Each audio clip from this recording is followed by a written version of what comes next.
Are you concerned with the direction our community is headed? With how the crime rate and poverty is increasing? With how the high desert is rapidly changing? So are we. This just isn't the same place anymore. We're not okay with how things are being managed, led, and ultimately headed. That's why we decided to not idly sit and watch as everything changed around us. Would you join us in being the change for our neighborhoods, our businesses, our cities, and our desert? We've hoped that as we grow, the community will become a better place to live, but it hasn't. We're fed up, and our guess is you are as well. Over 13,000 in our community spoke. We've listened. We've learned, and now we want to show you what we found. And then be here to help us all get involved, to see and be the change for our communities. High Desert Survey is here to help strengthen our community.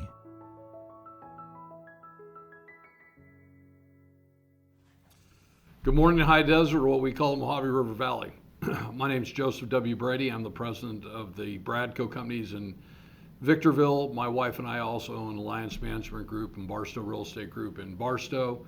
We're the co-managing partners of Barstow Spanish Trails, LLC, a fully entitled 112-acre project on Interstate 15 and Avenue L in Barstow, and I'm proud to be the publisher of the Bradco High Desert Report. More importantly, I want to put a big plug in for Victor Valley Community College, where we are filming this morning, and to thank Dr. Walden and Deanna and the entire staff. This venue has been rented by Craig Garrett of ComAv Aviation out at Southern California Logistics Airport, so I want to thank him. We really felt that this was the appropriate place to kick off a subject matter that is deep to, I think, a lot of people, very serious to a lot of people. Let me give you a little history of kind of how we got here. I'm not one that usually reads any speeches, but I do have some notes that have been prepared. I've got a couple of people I really want to thank initially. I want to thank my wife, Deborah Brady, for allowing me to kind of fulfill a dream. I've been out here 32 years. I moved from Santa Barbara, California, became very involved in economic development issues and became very involved in local politics. I want to thank our office manager, Taylor Titus, who has been with us for 6 years. We're very proud of her, and I know that she's going to speak a little bit this morning to you. April Tyler, who was with our company for 10 years and was very much a part of helping us put together the first two press conferences that we did last year, 2019. We did it on July 8th, and then we did one on February, I think, 20th of 2020. They were the two largest press conferences held in the high desert, we now call it the Mojave River Valley, since the closure of George Air Force Base. So let me kind of take you back on kind of a path on what got us here. So I had the opportunity of moving here on Friday, May 13th of 1988, met some just incredible people in the high desert. But the one thing I found is, and at the time Apple Valley and Hesperia were not incorporated, but Apple Valley, Barstow, and Victorville were. I really had a sense that if we could get the five cities to work together and work together in tandem, that we could do so and create an economic development movement. And that's where I met people like Ron Rector and Brad Orchard, Supervisor Robert Lovingood, made a lot of great friends, and we pushed the region to market it as a region. And as things got good, we went through the closure of George Air Force Base, so we saw a major downturn that severely impacted the high desert region, cost the valley literally $1 billion between the closure, the physical closure of the base on December 28th of 1992 and 2000. But from 2000 to 2008, we saw a growth spurt that we've never seen. We built in the five cities in the first district and third district that we cover, about 2,000 square miles. We built literally 34,500 homes, new homes within the region. So that's a pretty stagnant number. But then when we look at what happened from 2008 after the Lehman Brothers downturn and the downturn on Wall Street and what literally nearly collapsed our national economy, we saw our housing values drop significantly from a high of $330,000 on a median price in 2007 to about $100,000 in 2010. But more importantly, this region's always been driven by land speculation and home building. Our home building is still off about 88%. So since 2010, we have built just a shade around 5,000 residential units. So when you take the 34,500 that we built, so many people that are watching this today are living in neighborhoods that were built back in those times. Well, during the 2008 to 2013 period of time, there were nearly 26,000 homes foreclosed in the region. So that created some major challenges. What I started to notice in about 2010 to 2015 was an increase in issues of poverty. We had a very large spike in poverty. We had a very large increase in welfare. And I'm not here to say that welfare is good or bad. What I'm here to say is that we've got a great opportunity, I think, to help educate a lot of people that are receiving those type of benefits. But when people take a look at the bigger picture, we are bringing into our area, including Needles, which brings about $20 million a year, $1.3 billion, yes, $1.3 billion a year of welfare is coming in the high desert region. And it's having a serious impact. It has an impact on all of our cities. I think Apple Valley has actually Astoria has the lowest. They're in the high 40s per capita, and the highest is Barstow at 78%. That to me is not acceptable. Our homelessness issue is an issue that we see throughout California, we see throughout our county. We have 2 of the 4 cities in the county that are seriously impacted by it, Barstow and Victorville. We also have San Bernardino, Redlands on down below that are impacted. We have 130,000 documented homeless within California. We have nearly 60,000 just in LA County. So you take the downturn of home building, which had a serious impact. So let's talk about residential sales. We're right now in a residential boom. People are feeling very good about the amount of homes that we're selling. We have literally a 2-month inventory.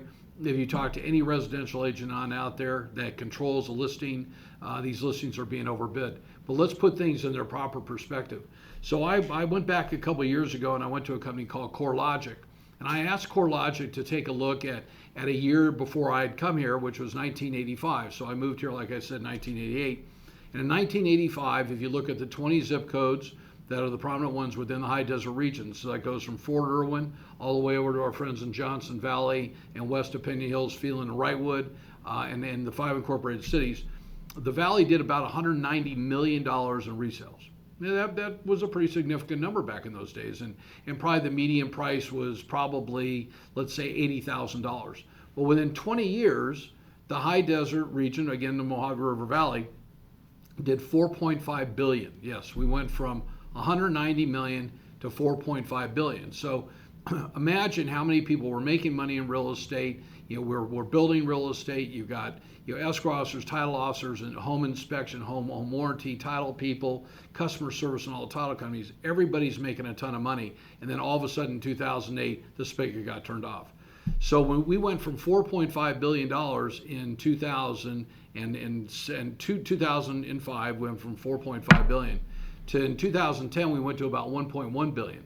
So last time I checked, there's about $3.4 billion left. So if you just go to your calculator and people that were in the real estate business that didn't survive, if you took 3.4 billion and did 5%, it'd be a pretty big number.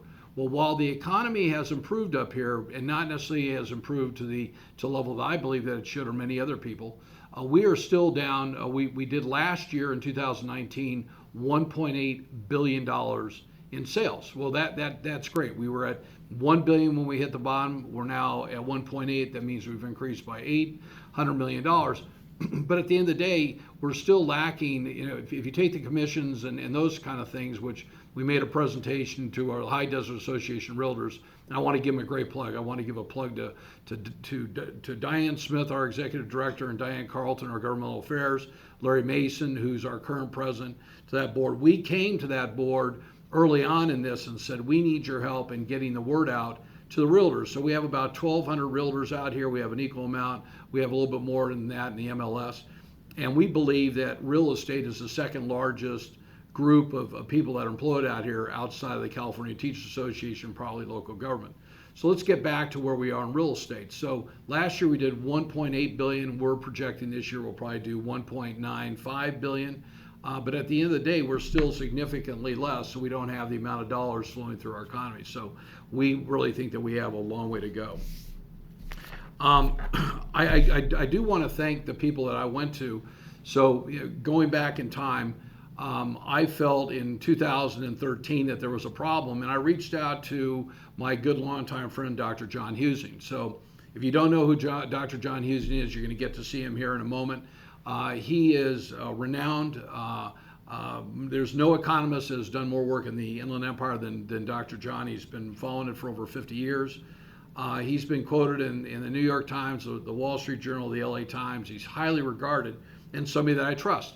So in 2013, we started meeting on an annual basis, and I remember one trip I went down with Don Brown with Lee & Associates and said to Dr. Husing, we've got some problems here. We got a crime problem. We're on the front page of the news all the time. My father was still alive in Los Angeles. He would call me and say, Joe, what's going on up there?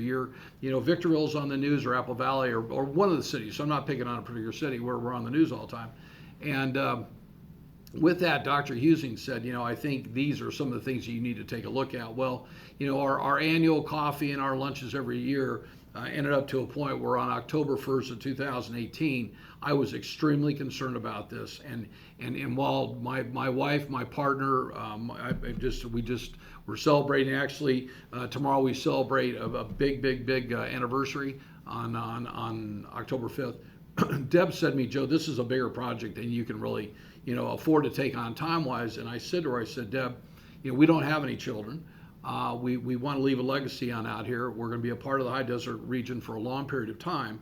But so I drove down and I had this monumental lunch with Dr. Husing. And it was funny, we ran into Pastor Tom Mercer that day in a great restaurant he was having lunch with his wife and his mom. And I said to Dr. Husing, I said, I think that the high desert is really in trouble. And he said, Joe, the high desert's in serious trouble. And this is what I would suggest. So he suggested I reach out to somebody who I had known of and worked with through the newsletter. Her name was Dr. Barbara Surodnik. He said maybe Dr. Surodnik could do a survey to see what the major issues are. So I contacted her, and Dr. Surodnik and her former partner used to give information in the Bradco High Desert Report. And Dr. Surodnik has done annual surveys of the region for years. So she was very familiar with how to not only do the survey, but we want to make it custom. So I drove down, I had lunch at Cal State San Bernardino. There's nothing better than having lunch with somebody like Dr. Surodnik in an academic atmosphere like that. And we talked for 2 hours, and I pleaded with her to help me come up with some kind of a solution. And she said, Joe, I'm going to come up with a survey for you. And so over the course of the next couple of months, we worked on the survey. We got input from some leaders here in the high desert region. We got input from Dr. Husing. But during that lunch, she said to me, Joe, you need to realize you're not going to get more than 2,000 people to respond. And for those that are watching that know me, I said to her, well, Doc, that's not going to work. I'm looking for 20,000. And she said, Joe, this is not going to work, but this is what it's going to cost. So the cost came out to $16,700. So I thought, okay. I signed the contract, and then I picked up the phone and called my friend John Ohanian. John is the master developer, the managing member of Terra Verde, who is going to be developing the high desert's most. It's a great master plan community called Tapestry in the southeast portion of Hesperia. They're going to start grading in the first quarter of 2021. And it's a fully entitled 9,633 acre property with 15,663 units that are approved. Their first super pad they're going to grade out and put curbs and gutters, and we'll have 2,104 lots. So I went out to BJ's and had lunch with John. John and I occasionally get together and have lunch. And at the end of lunch, I said to him, hey, John, I'm looking for some sponsors to help me do the survey. And very kindly and with his help, he agreed to put up $12,000.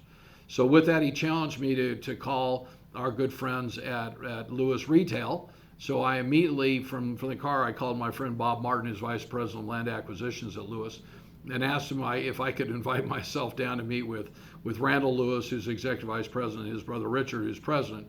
And they're just a phenomenal company that have given so much to the entire Inland Empire region. By the time I got down there, they welcomed me, and we sat down, and they said, we're going to give $10,000 towards this endeavor. So why would they do that? One, they understand the high desert region. They've developed the Hesperia marketplace down there at Main and I-15, done a great job with Target and all the other majors. They've done the Target out in Northeast Apple Valley. Plus they've developed well over, I think, 4 million square feet of retail. They've done a tremendous amount. They're now moving in the industrial market, and they own a large portfolio of apartments. So they're a long-term player within the Inland Empire. So now I felt that we were in pretty good shape. But now I've got to go back and say to Dr. Husing, okay, if we have this data, what are we going to do with it? Well, he said to me, he said, Joe, the report is going to cost about $50,000 for me to do it. And instead of this just being an everyday report, we're going to do something that talks about what the issues are that came from the survey. So in a couple minutes here, you're going to hear from Dr. Sirotnik that talks about, what she did and how she peeled. Let me kind of go back a little bit and talk a little bit about what Dr. Sirotnik is going to talk to you, because it was a life-changing experience to not only watch the daily results and to work with all the great media. So on July 8th of 2019, as I said, we did this press conference and we kicked off the survey that started on August 1st. And it was intended to go until September 15th. And every day we were getting an update. So we saw these spikes and we saw the lulls and we saw big numbers come on in. And at the end of the day, we were able to beat Dr. Sirotnik's estimation, and I think it was by luck. But most importantly, I think the reason that we got 13,047 people is people in the high desert of the Mojave River Valley really care. So for people to tell me that they don't care, or some of our fellow elected officials tell me that they don't care, I disagree. With that, I also want to tell you this. I'm president of the board of Victor Valley Community College District. And so as a local elected official, I understand, and I think I have found that people really do care about this issue and they want to do something about it. So at the second press conference that we did in February, on February 20th of 2020, pre-COVID, I need to say, Dr. Sirotnik was able to take the onion and peel back and tell us what they found. So some of the things that we found was the number one issue that people were concerned about was crime, poverty, homelessness, lack of qualified jobs or lack of quality jobs, an uneducated workforce. Well, when you get to that kind of a topic, I share with our other trustees, Vice President John R. Pinkerton III, Vice President of our Board of Trustees. We'll be welcoming Sharon in as our new board member in December. We have Brandon Wood, we have Jennifer Tarpley, and longtime fellow board member Dennis Henderson. When you tell me that we have an uneducated workforce, and I know that we do, that creates kind of a hot button. So I'm really hoping that out of this venue and what you're going to see today, so you're going to see Dr. Sirotnik talk, and then you're going to see Dr. Husing talk. I'm really hoping that at the end of the day, that I can convince Dr. Walden and my fellow Board of Trustees here at Victor Valley Community College, and hopefully the leadership within the college. We have 855 employees out here on a 258-acre campus, and we got a balanced budget. We've got full accreditation. We're moving forward, and we're actually going to be competing for the Aspen Award. I'm really hoping that as a part of that competition to win the Aspen Award, that Victor Valley Community College will, very similar to what Dr. Ed Gould did back in 1990, help the economic development movement and act as the independent facility, or the independent group that works with not only all the cities on out here, but most importantly, those people that we think should be a part of this effort. Dr. Husing is going to talk a little bit later about the I think there's 8 or 9 major issues that he was able to identify through the numbers that Dr. Sirotnik had, and all that data that Dr. Sirotnik had will be held now at www.highdesertsurvey.com. So people have asked me, can I get a copy of the report? That was one of the things that we negotiated very easily with Dr. Husing, because Dr. Husing wants to be sure that everybody can get this report. So for the next year, and while our host Chad Lowy and his partner with Wowie Company are hosting this for free, and I want to thank them for all the job, for all the work they've done. Anybody watching this now live, or anybody watching this in the future, are going to be able to pull down this report. It's 80 plus pages.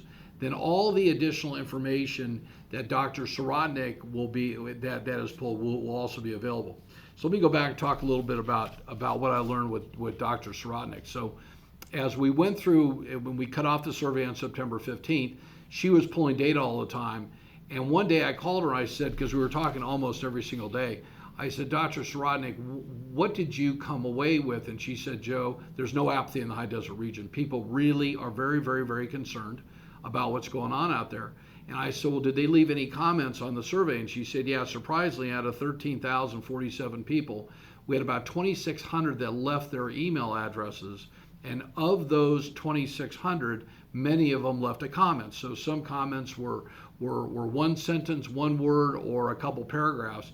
So I thought, okay, well, I love to read and I want to learn more about it. So I asked Taylor in the office one day, I said, can you have Dr. Srodnik send those comments?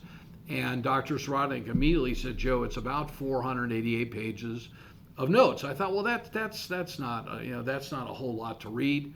Little did I find. So Taylor, the document comes over, we print it out, we hole punch it, we put it into a binder. And I sat down on a Friday night, and I remember it's about 5:45, and I called my wife Deb, and she said, what time will you be home? And I said, well, give me about an hour. I kind of want to start digesting this. And as I got to page 7, I quit. And I called her up and I said, I'm on my way home. And she said, why? Well, I can tell you this, for all of you that gave those comments, they really resonated. And I've gone through that binder from time to time, and I know how much you care, because this is our valley, this is our region, and we can change it. So with that, I also want to thank people that helped us get here, that helped pay the bills. I will tell you this, that our company was fortunate enough to be able to donate about $20,000 in in-kind labor, so we covered the payroll for our staff while they did this. It did take away work from our clients. We're hoping that many of our clients, they're able to watch this, because I think that people understand that the high desert in the Mojave River Valley has a tremendous amount of opportunity. We have a lot of land out here. We have infrastructure that needs to be extended. We have 5 great cities that want to see growth. We have people that want to live, work, and play here. We have 90,000 people a day that take that pass to go on down to make a living, that want to work here. We have Southern California Logistics Airport, which is one of our greatest assets. We built there's 5 million square feet that Sterling has built out there with a lot of Class A LEED certified buildings. But let me thank some of the major sponsors. I'm going to do this in alphabetical order. I'm going to say something about some of them. My friend, longtime friend, my neighbor Sheila Bath with Advanced Disposal, Assemblyman Jay Obermolde, I think probably the greatest assemblyman we've ever had here, and I'm assuming that he's going to win as our next congressman, and he'll do some great things back in Washington. Our friends out of Barstow Community Hospital, Burtech Colbert, Choice Medical Group. We've got a great medical group in Dr. Manamohan Nair, Samir Nair, Raul Nair, their families. They are very engaging. They very much care about our region. ComAv, Craig Garrett.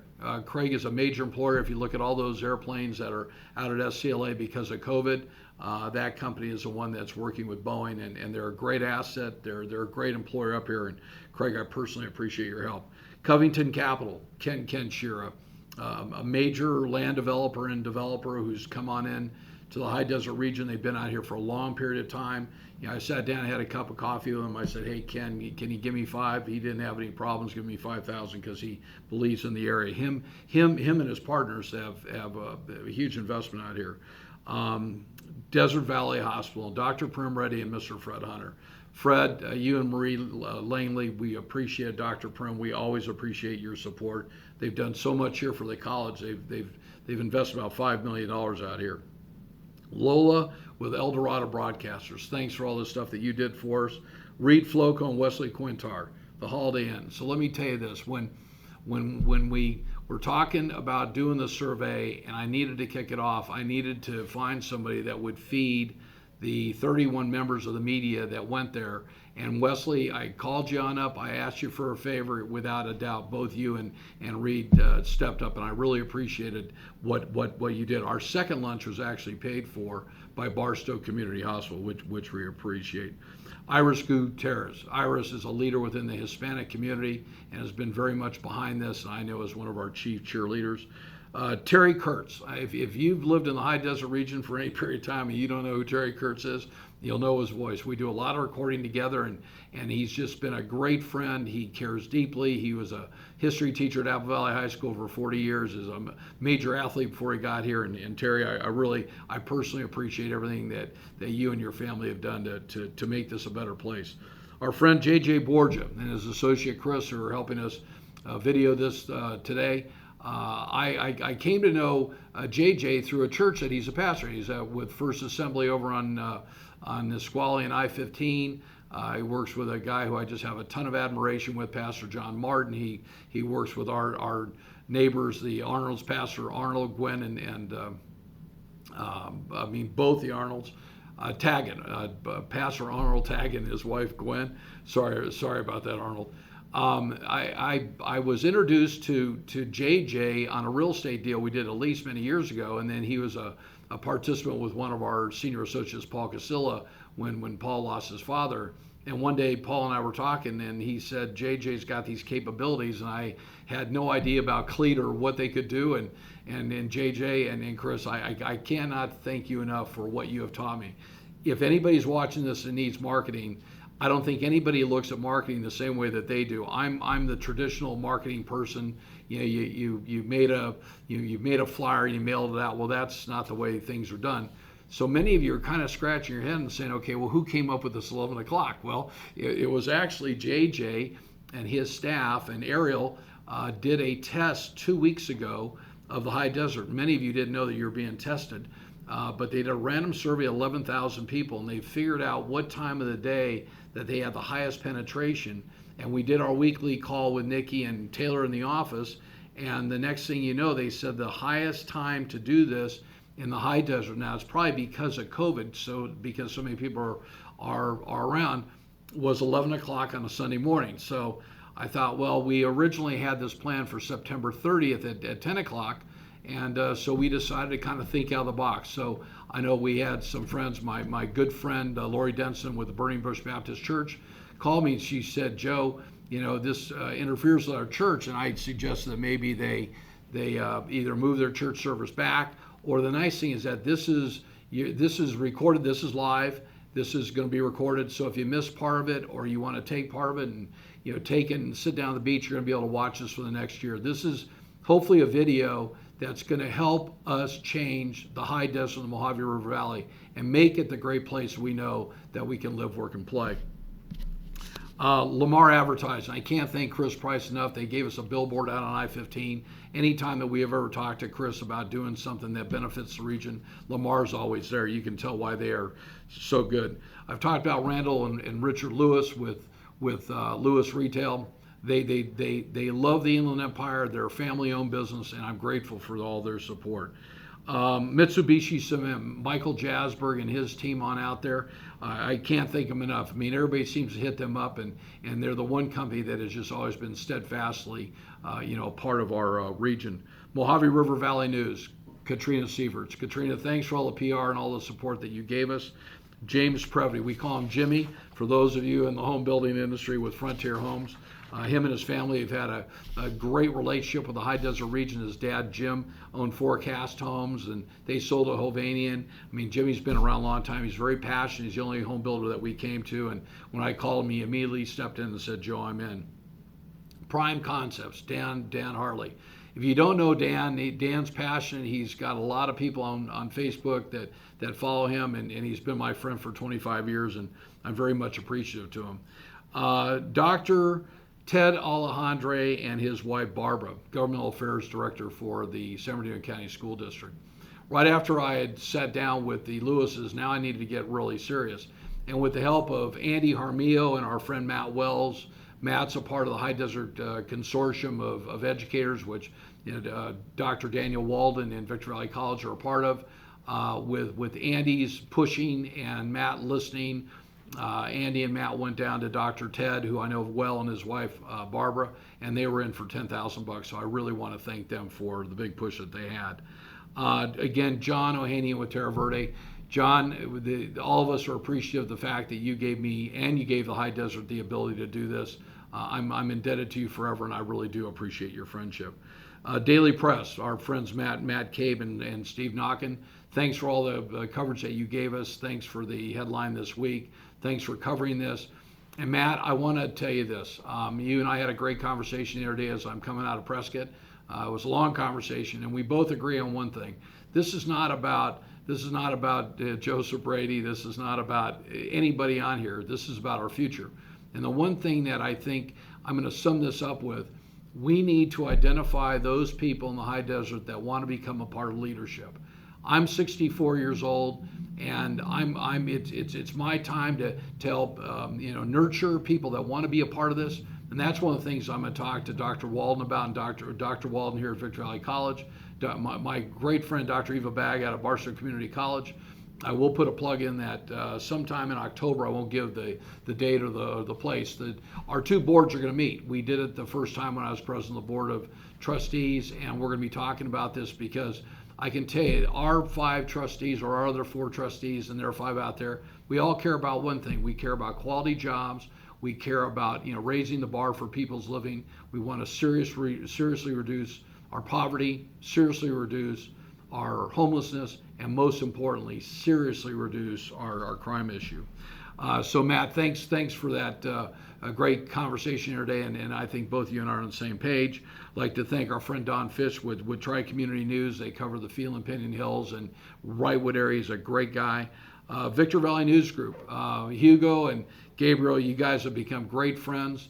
Obviously, you have a huge following. You guys, went way out for us, and I'm really hoping that you and that both of you will continue to promote the message to your readership and the people that watch your social media, which I think sometimes might be different than my age group that might be watching something else. But you've got a great channel. We really appreciate what you've done. Lastly, I'd like to thank Chad Wowie and his partner with Wowie for hosting the website and doing all the work that you've done. Again, at the end of the day, I'm just kind of looking at some of my notes. This is about, I think, the Valley coming together and identifying some leaders on out here. And I'm going to kind of talk to somebody in our office right now. Her name's Taylor Titus, and Taylor's going to be up here in a minute. Taylor came to us 6 years ago through a program that we offered the training. And Taylor, I think, is living proof that if you give somebody the opportunity, they will excel. Taylor and I are obviously different in age. She's worked with us for 6 years. I couldn't tell you what her age is, but I can tell you one thing. Taylor is, I think, part of the community out there that really want to be a part of the community, very much like I was very much a part of the community, back in the days when we had the Mojave River Valley Economic Council and the High Desert Regional Economic Development Authority and all those great things. I mean, we participated in 11 chambers and all that. And I really would encourage Mark Creffield with the Victor Valley Chamber of Commerce and the Hesperian Janice Moore with Apple Valley and all the chambers, Phelan and Wrightwood, Pinion Hills, Lucerne Valley, I think that Newberry Springs has theirs back. I know that Ellendale doesn't, and Barstow, Eugene, my friend Eugene. We need to identify younger people that want to become a part of leadership. I know this is not going to be a popular thing for me to say. But if we take a look at where we are today on October 4th of 2020, and we look at the leadership that we have within the region, I'm not pointing fingers at anybody in particular, are we happy about where we are today? Or is it time to start taking a look at, it's not the old boys that they call it, which, it's not intended to be a sexist comment. Is it time for us to sit back as a region, and we're like a family, there's 475,000 of us on out here, and say, we maybe haven't done real well. I mean, we can't blame where we are today on COVID. We can't blame this on home building. I mean, I think we need to bring the cities together. We've got a very big election here on November 3rd. I hope that all the cities will quickly, after they get seated with their new councils, sit down and reach out. I do want to be a part of helping facilitate that ultimate conversation. And again, we'll hopefully sit down with Victor Valley College and Dr. Walden and Dr. Bagg and say, I think that the community college would be the great place to do this. I think with the help of Dr. Ted Alejandre and Barb, they can help bring people together, kind of separate out some of the not necessarily egos, but we all have turf out here that we're very concerned about. And I think the time has come that I believe that the high desert has just got some great possibilities of high-speed trains coming here. That's a real deal. I can tell you that real estate is picking on up. We can feel it. And with that, I'm very proud to introduce Taylor Titus, who's our office manager. I mean, 6 years ago, she came to me and she came to work. She never thought that she'd be in the position to be the office manager, and she is. And she speaks from her heart, and I want to thank her for stepping up. Nobody asked her to do this. She asked me the other day, she said, do you mind if I, kind of talk about what I need to say? And I said, I want you to say whatever you can. And with that, I'm gonna sit on back and watch the balance of the program. If anybody has any interest or any comments, you can contact me at 760-951-5111, extension 101. You can text me on my cell just during normal hours at 760-954-4567. I'd rather get an email, and I'm going to ask our friends JJ and Chris if they can put my email up on the board. If you email me, put in the words High Desert Survey. Give me a couple days to get back to you. I get about 400 emails a day, but I do really care about the High Desert region. This is where I met my wife and my partner. We'll celebrate our anniversary tomorrow. And Deb, I want to tell you one thing. I really appreciate you supporting this. And God bless America, and God bless our great country. We know that if we all get involved, we all can change the trajectory of where our community is headed. Would you join us? Would you be part of the change our desert needs? Visit us online at www.highdesertsurvey.com. Hello everyone, it's Assemblyman Jay Obernolte. I was very proud to help sponsor the High Desert Strategy Report this year. The Strategy Report is a critically important component of identifying the problems and the opportunities that exist in our high desert community and mapping a path for getting from where we are now to where we could be. I'd like to thank my friend Joe Brady for helping to put that report together. I was very proud to sponsor it, and I can't wait to hear what you've come up with. Survey is here to help our community. Hi, my name is Dr. Barbara Sorotnik, and I'm here to talk to you today about the results of the High Desert Survey. Just to give you a little bit of a background of myself, I'm a professor of statistics at Cal State San Bernardino. Yes, everybody's favorite course. I also teach business analytics and supply chain management. Plus, I wear a different hat. I'm the director of the Institute of Applied Research. Since 1985, we've been doing projects with economic forecasting and trying to recruit and retain good foster parents, mapping the supply chain of the defense industry in California, lots of different kinds of projects. But our bread and butter tends to be survey research.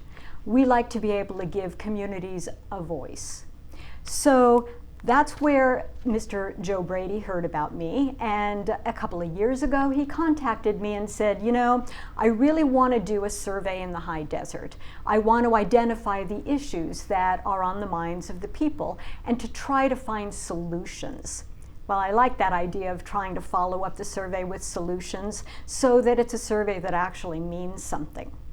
Well, he went away, talked to Dr. John Husing about finding solutions, and about a year later he came back and said, let's do it.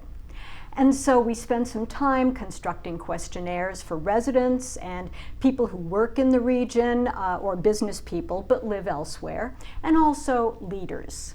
And that's where we are today. We launched a little bit before the beginning of August. And what ended up happening is I talked to Joe right beforehand, and he said, Barb, I'd love to be able to get 20,000 surveys in the region. Well, my professional sense was to say, that may be a little bit of a stretch. In Hemet, I had 1,000 surveys when I did a city survey there. City of Riverside, I had 2,000 surveys, so 20,000 is a stretch. Of course, inside I was going, yeah, right, 20,000 surveys. Well, I was shocked because in 4 days we had 2,224 surveys done. That's absolutely unprecedented. It was a great success. We had hoped to be able to roll out the results in May of this year, but COVID hit. And so here we are today, and I'm glad you're with us. Well, we did get a lot of responses. It really was amazing. And that's due to the efforts of Joe Brady, who was out and about trying to promote, but also the media and city leaders. They were really the ones that made it happen. What did we end up with? 13,046 usable surveys from residents. That's just amazing. And over 2,500 people were willing to give us their names and contact information because they wanted to get more involved in the solutions. We also had a pretty good representation from non-resident workers and business people. Leaders, not so much. We only ended up with 89 surveys completed from leaders, and we did send out an awful lot. So that was a bit disappointing, but it was doable. Well, let's focus on the respondents that are residents of the area. Where do they live? Well, about 3/4 of them live in the major cities. We're talking about Apple Valley and Victorville and Hesperia, but it was really wide-ranging across the high desert. We had about 4 or 5% in Adelanto and Barstow. Spring Valley Lake did a great job promoting. Plus, it again was spread through all of the cities and census-designated areas. It covered people from 18 years old up to the people in their 90s, people who had just moved to the area, and up to 89 years. That's how long they've lived here. So we did have a really good representation. We asked people, how did you hear about this survey? And the answer is, it definitely took a village. 41% had heard about it from the Victor Valley News. 18% social media, specifically Facebook. And of course, some people heard from talking to family and friends and from other media sources like the Daily Press. And I want to thank everybody for helping to get the word out to people. Please participate. It's an important survey. Well, what did we ask?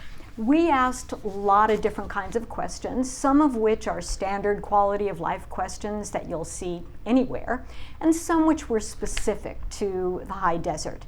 We asked about the best and the worst things about living in the area. We asked about crime, perceptions of safety. We asked about confidence in elected officials. Plus, we asked some real specific questions such as, Cajon Pass, how much of an issue is that? But before we go ahead and actually see some of the results, I told Joe that there was absolutely nothing worse than having a survey promising people that they have a voice and then doing nothing after that. All that does is that causes a lot of pessimism. People disconnect from life in the region. Well, you can see with some of these quotes that some people actually felt that way. Take a look at the first quote. We've participated in this type of survey more than once. We've voiced our concerns, and this is just going to be just another survey. Or another person, there's no point in making suggestions. Very discouraged, obviously. Nothing changes in the desert. No one cares. Well, there was at least one person that was really excited. I was so happy to get this survey, I almost squealed. They wanted us to do something to identify, promote those ideas, and have solutions. Right now, as this person said, it mostly sucks. Thanks. So with all of that, the answer is, I am an incurable optimist. But if the city leaders and the residents all want to get together and have the courage to actually address some of the issues you're going to be hearing about, it can happen. That's my belief. This survey will indeed be different. So let's start off with the positives. Ratings of the high desert as a place to live. 55% of the people that we surveyed said, yes, the high desert is a very good or a fairly good place to live. Now, that sounds great, but I need to put all these numbers into context. Turns out I did a survey at just about the same time, county-wide, the Inland Empire Annual Survey. 2/3 of the people county-wide in San Bernardino County think that the county is a very good or fairly good place to live. So obviously, not quite as nice as we would like to have it in the high desert. Open-ended question. What are the best things about living in this region? And as you can see on the slide, the first thing, housing. 62% said affordable housing is really the best thing about living in the region. And another 42% said, I like the idea I can get a bigger house on a bigger lot. So housing was really a very, very big issue. Another thing, family and friends. 40% of the people said, I'm around family, friends, people I enjoy. And another 10% said, the place is filled with friendly people. Yes, 38% said, I like the clean air. That was really wonderful to hear, and 29% did focus on a good climate. And finally, as the top ones, we've got small town feel. A lot of the people did feel that they enjoyed the idea of not having a crowded area, small town feel. Now, you've probably noticed that these percentages I've just given you add up to more than 100%. No, I'm not just klutzing it. People actually were able to give up to 5 answers, and so that's why the numbers didn't add up. But lots of good things to say about the high desert. Please notice these quotable quotes. I'm very happy living in the high desert. Great place to live and work. That's wonderful to hear. We love the clean area and open space, friends we've made, and we don't plan on living anywhere else. That's great too. We all know our neighbors, look out for one another, great place to live and raise our kids. So people do enjoy living in the region. On the other hand, what I kept hearing was, I love the high desert, but. So the but is what we really do need to talk about. Well, we started looking at some specific ratings of services, public and private services, and people were allowed to rate as excellent, good, fair, or poor. Up on the top, library services. Now, some people think in this day and age with digital services, why library services? Well, the answer is library services are a really important place for people to come, gather, use the computers, have reading for their kids. It's really a very important service, not something that we want to do away with. 72% said it's excellent or good. That contrasts with that county-wide survey of 79%. So a little bit lower, not terrible. Fire and paramedic, again lower. But really the big jump came with police and sheriff services. 51% said that those services are excellent or good. And that contrasts with 66% in that county-wide survey. I also must point out that that was way before all of the media focus on police reform and problems that we're hearing about right now. So again, this survey was done a year ago. If it was done now, I have a feeling those numbers would be a lot lower. Parks and Rec, 51% excellent or good. Again, such an important service for kids to have exercise running around and learn how to deal with other people as they're playing. Very, very important service, and probably that needs to be improved. But now let me go all the way down to the bottom. What's at the bottom? Local streets and roads, maintenance of local streets and roads. 16% said that was excellent or good. Clearly there is a problem there. Even in the county-wide survey we did, that figure was 28%. So High Desert needs to do some work in the maintenance of local streets and roads, entertainment, that doesn't seem to be pleasing people too much, transportation, and you're going to hear a lot more about that. My words on that one, city leaders really need to act now. I know there's budgetary constraints, but things really need to be done. Comments. After each one of these ratings, we said to people, whatever's on your mind, tell me about these services. And what I found interesting is that many of the comments that came out didn't really directly relate to the services. What I saw was 26% of the people said, we need more law enforcement officers. So that kind of goes along with police and sheriff. But then 11% just said, crime is out of control, do something. And people talked about the lack of traffic enforcement, so that's kind of linked. But then how about deal with the homeless and panhandlers? Well, that's not really a service, but they talked about that. Drugs and gangs being a big problem. People also talked about medical services needing to improve. And again, they picked on the roads that need to be repaired, very important. They talked about family and youth activities. We need to have more of that. And personally, after COVID, I am looking forward to going to a place to have fun, going to parks and entertainment venues and festivals. Well, even then, 13% said it's just not good enough. And then the last one, 10% of the comments that we got focused on the lack of government leadership. It focused on a perception of corruption in the area. Again, something that really does need to be fixed. So, actionable data. What are the high desert residents most concerned about? What did they verbalize? Well, again, open-ended question with up to 5 answers. What are the biggest concerns or negatives about living in the high desert? Now, before I click, think about it. What would you be saying? I have a feeling you'd be saying something about these. 73% talked about crime as being the worst thing, crime and violence. We also had 30% specifically talking about gang activity, and we had 47% saying drugs. This is really a big issue. So that's something that's definitely important. People are afraid to get out of their homes. They're afraid to shop, which is an important thing in terms of economic development of the region. They're afraid to get out and interact with people, and they're going down the hill to spend their money. So this is really a very, very important thing to be addressing.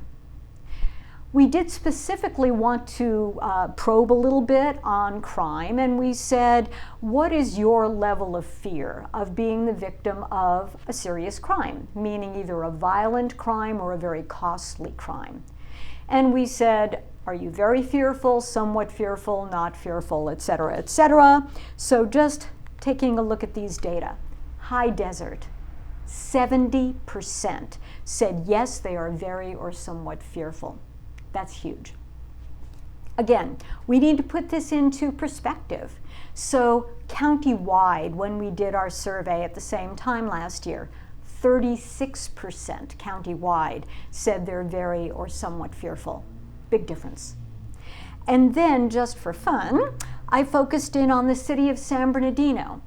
Even that city, which has a crime index of 2, meaning it's considered to be safer than only 2% of cities in the United States, even in that city, only 50% said that they were very or somewhat fearful of being the victim of a crime. Serious stuff. Well, where in the high desert is this the worst? And looking at this slide, sort of everywhere, but the high point is Victorville, 80% of the people saying very or somewhat fearful. And then it goes down from there. I'm only picking the 6 cities that had more than 400 responses to make it statistically valid. But you can see that Spring Valley Lake was probably the best of those cities. Like I said, Victorville, the worst. Continuing, we asked, is it safe to walk in your neighborhood? Well, in terms of the stat, 36% said yes. Again, I want to counter that with the City of Riverside survey we did not too long ago. There, 70% said yes.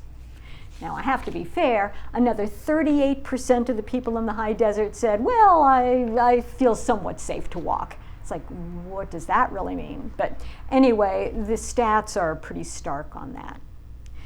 Well, we asked people, so why are you not feeling safe? The people had said that they weren't. We asked them why. We kind of expected it, but notice 58% of the people said, yep, it's crime. There are another 12% that said homeless and panhandlers, that's what makes them feel unsafe when they go and walk around the neighborhood. But there were also some things that should be a little easier to fix immediately, hopefully, and that's no lighting or poor lighting in areas, and also no or bad sidewalks. Again, I'm realistic. I know about city budgets, but the more we can fix that, the better things are going to be for people. And now let's take a look at the quotes about crime. What I did is I downloaded all of the quotes that people made, and some of them were entire paragraphs long. There were 488 pages of quotes just about crime in the region. Take a look at a few of these. Crime, drugs, and gangs are out of control. It's not even safe to go to the store during the day without fear of being carjacked. The next one, I must admit this was absolutely heartbreaking to read. The community is very unsafe. I can't even let my little girls outside alone. That's amazing. I pray every day before bed God will find a way for us to leave here. Well, that's saying something. We need a higher ratio of law enforcement and crackdowns on absentee landlords. That's going to be discussed a little bit later by Dr. John Husing.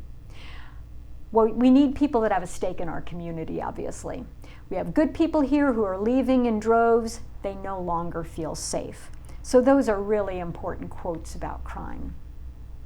All right, away from crime, but to a related issue, another major concern was homelessness, and we had 47% of the comments focusing on homelessness. If you take a look, again, it's not just a homelessness issue, it's related to crime. This is an important thing. So let's take a look at the quote here.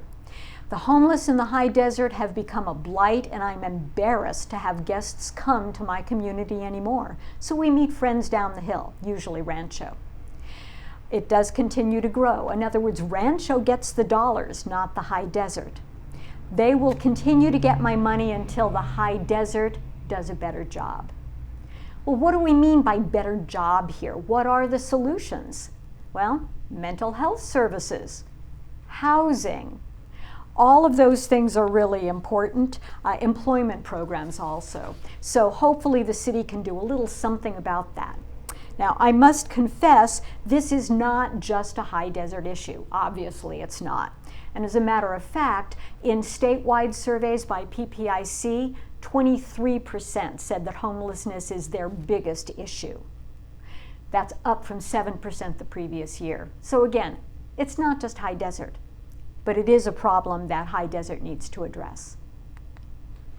Another most negative thing, yes, you can see travel in and out of the high desert. We have 29% that said that freeway congestion is a really, really big problem. 20% saying that even driving around the city, that is a big problem. But the big news, 41% said travel in the Cajon Pass. That's really the biggest problem here. Well, that's absolutely huge. And anticipating that, we did put some specific questions on the survey about traveling the Cajon Pass. And the first one was, traveling the Cajon Pass is stressful. What do you think? Do you agree? Do you not agree? Well, there were 35% of the people that are frequent travelers of the Cajon Pass, 1 to 5 days a week. We actually decided to focus our statistics on the 84% of the people that travel at least a few times a month. Look at the statistics. 56% say strongly agree, yes, it's stressful, and another 33% are agreeing.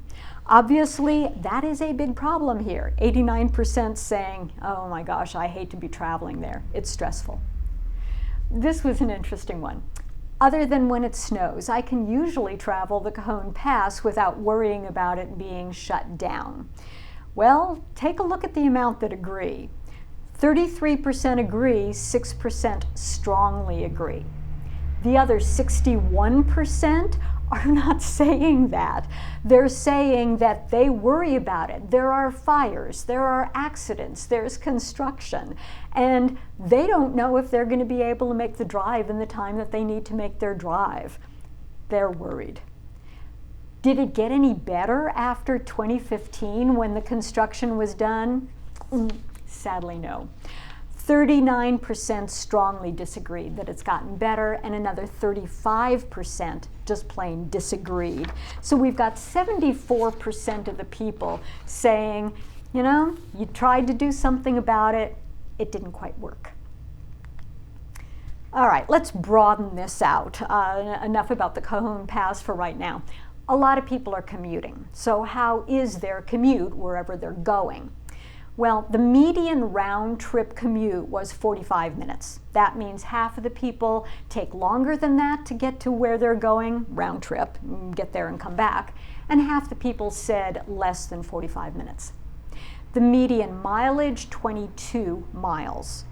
Well, okay, that's fine. That may not look like a lot, but that kind of commuting actually takes its toll. We did a quick calculation based on wear and tear on the car, figuring 58 cents a mile, that's the IRS amount, and also the cost of a person's time. That came out to per year cost per person, $7,568. Wow. It also takes its toll psychologically, physically. I mean, take a look at it. If you're sitting in your car for all of this time commuting, guess what? You're not going to be exercising. Obesity follows, high blood pressure follows, stress, back and neck pain, all of these things follow, plus family problems. There was a survey done several years ago that said that 1 in 5 kids after they leave school are home alone between 3 o'clock and 6 o'clock in the afternoon. 3 hours to get into a lot of trouble and engage in risky behaviors. We're talking crime, drugs, sex, whatever. It's a problem. And of course, when everyone's stressed and dealing with all that, divorce is a big problem, depression. So commuting does definitely take its toll, especially for those that are stressed on the Cone Pass, as we talked about. Some quick quotes here. Well, the first one, forgive my language, but a person said, "Fix the damn roads." Okay, probably some of you agree. We're trapped up here due to the traffic flow. Roads are a disaster. This next person, the bottom bullet, smart person. Having more job opportunities would help. That's a solution to all the commuting problems. It all starts with stimulating our local economy, bringing better jobs, not just a bunch of restaurant jobs, although there's nothing wrong with that, but better jobs also, high-skilled jobs to the high desert.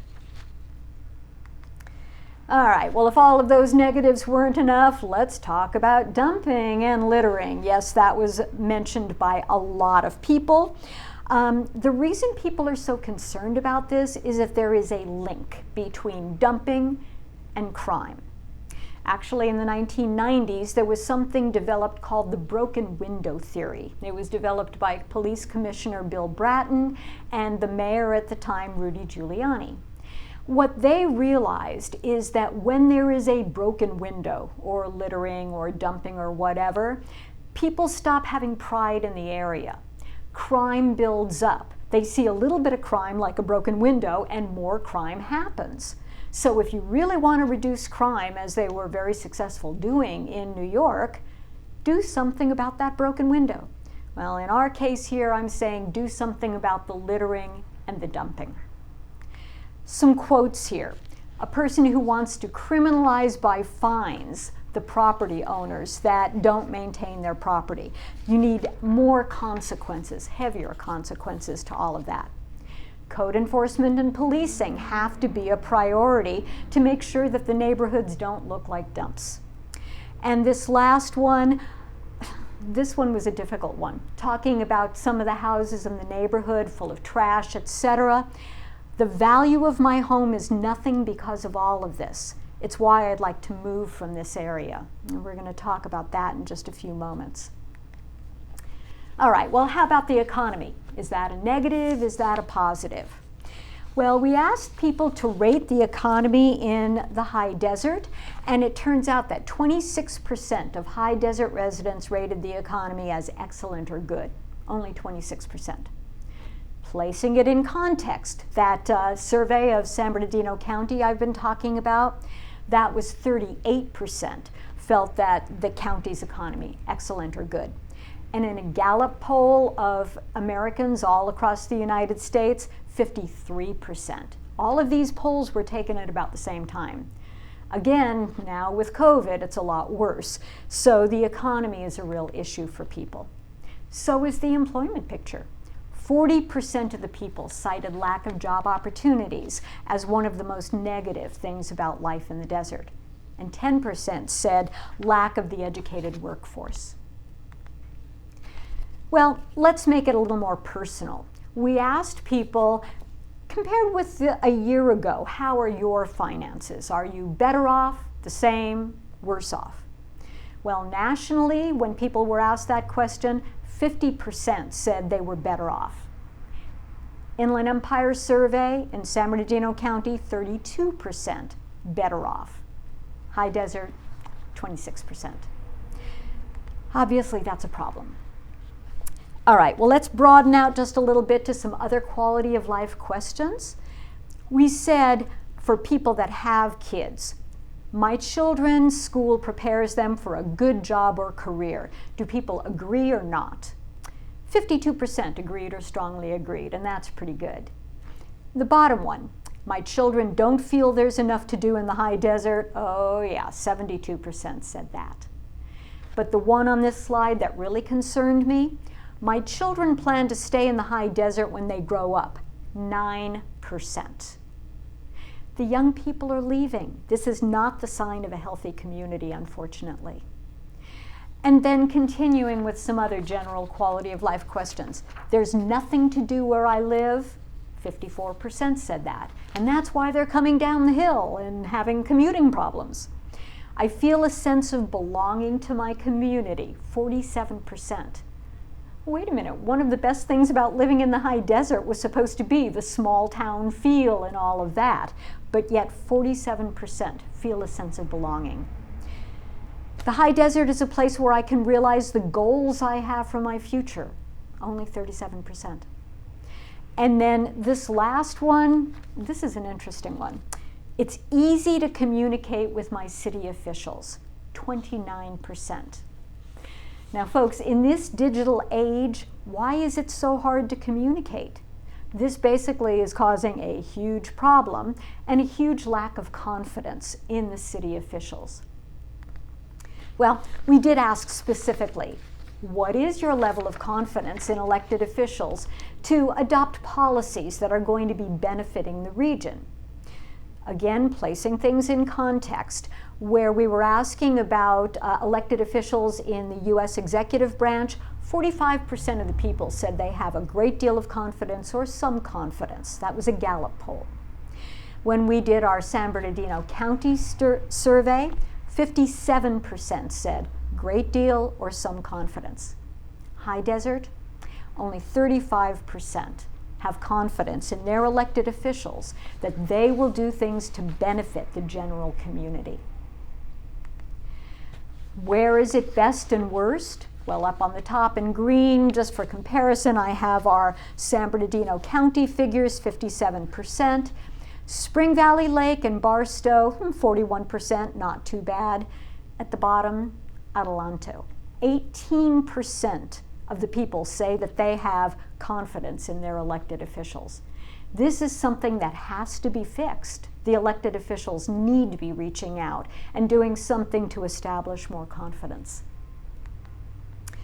All right, well, we're getting down toward the bottom, but how big a problem are these issues that you see? We actually gave them a list of issues, and we asked them to rate them on a scale from 0, not a problem at all, up to 100, a big problem. And the survey had little sliders where they could go back and forth. The top 3, homelessness, crime, littering. For residents, those top 3, same top 3 for non-residents, the people that work in the region and then go home somewhere else. Also, lack of jobs, lack of an educated workforce, that was all the same for those 2 groups. But I want to highlight leaders. For the leaders, they also talked about homelessness and crime, but take a look at the bottom, apathy. 61% of the leaders said that apathy was a huge problem, or let me change that. So now let's take apathy. 61 on a scale from 0 to 100, saying apathy was a problem. Wow. Folks, there were 13,000 people that filled out this survey. There were over 2,500 people that were willing to give their contact information to work on problems. I'm sorry, that's just not apathy. So having a ranking of 61 on a scale from 0 to 100 in terms of a big problem, yeah, okay, well, that's definitely a disconnect between the residents and the leadership. Well, maybe that's one reason why some people are wanting to move. So we did ask specifically, renters, would you be interested in purchasing a home in the high desert? Take a look, 45% said no. Another 31% said, yeah, maybe in the next few years, which probably means no. And then the other 24% said, yeah, maybe within the next year. How about homeowners? Suppose you wanted to sell your house, would you buy again? 23% said yes. The other 77% said, oh no, I'm moving to another area. Finally, everybody was asked, I would move out of the high desert if I could. Wait till you see these stats. 64% agree or strongly agree. If they could move out, they would. That's a problem. Obviously, it is a problem for a healthy community. Take a look at some of the comments. My husband and I have 6 more years until retirement, and we are 99% sure we won't be sticking around. And then the last part of that bullet, shame on the city council for fighting more amongst themselves than fighting hard for our town. Shame on you. People didn't hold back. They definitely let us know what they thought. I hate this place. Hopefully I'll be able to move next year. It's embarrassing to say that I live in the high desert. That's sad, folks. Cajon Pass needs some sort of a solution. If I could move out of the desert tomorrow, I would. And then my parents moved to Victorville in 1990 because it was a safer place to raise us kids. Now I don't feel safe here. I will be moving us out of here. Not a good thing. All right, we've been going on and on about some statistics. What are the key takeaways? First of all, yes, there is somewhat of a disconnect between residents, non-residents, and the leadership. People do like the high desert, but there are issues that have to be addressed.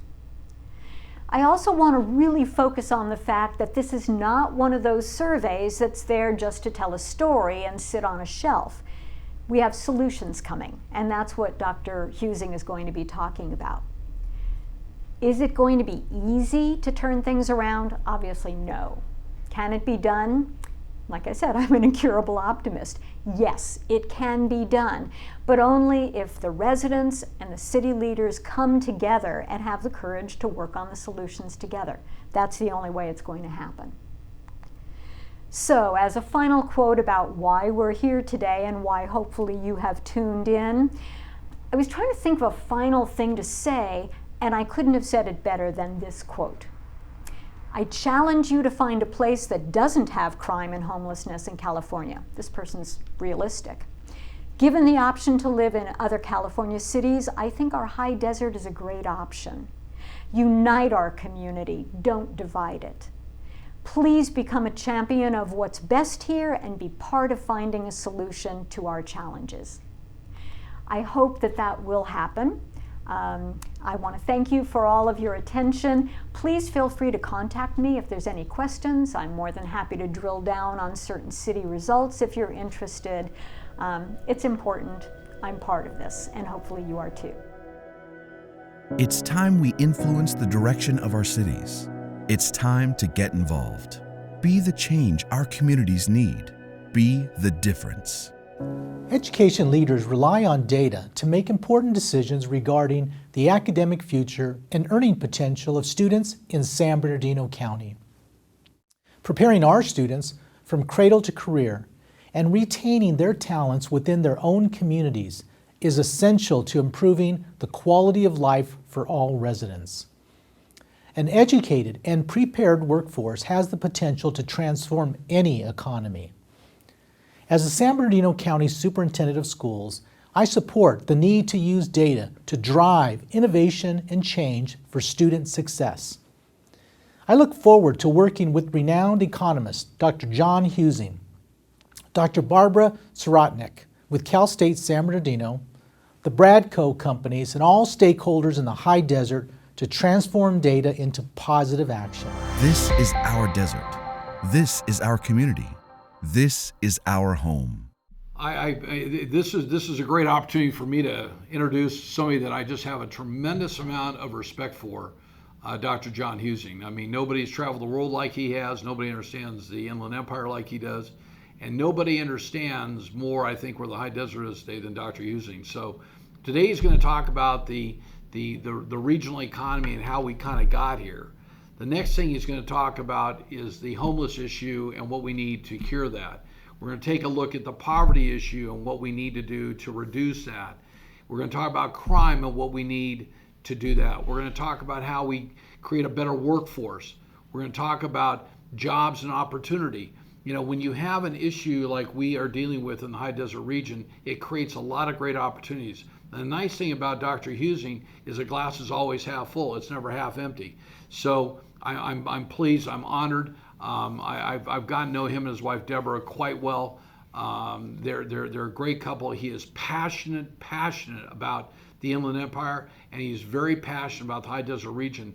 And I would encourage any group that needs some help. I know he's trying to semi-retire, and John, you probably don't want to hear this, but I still think that you've got quite a bit of energy left, and you can help us understand those major issues.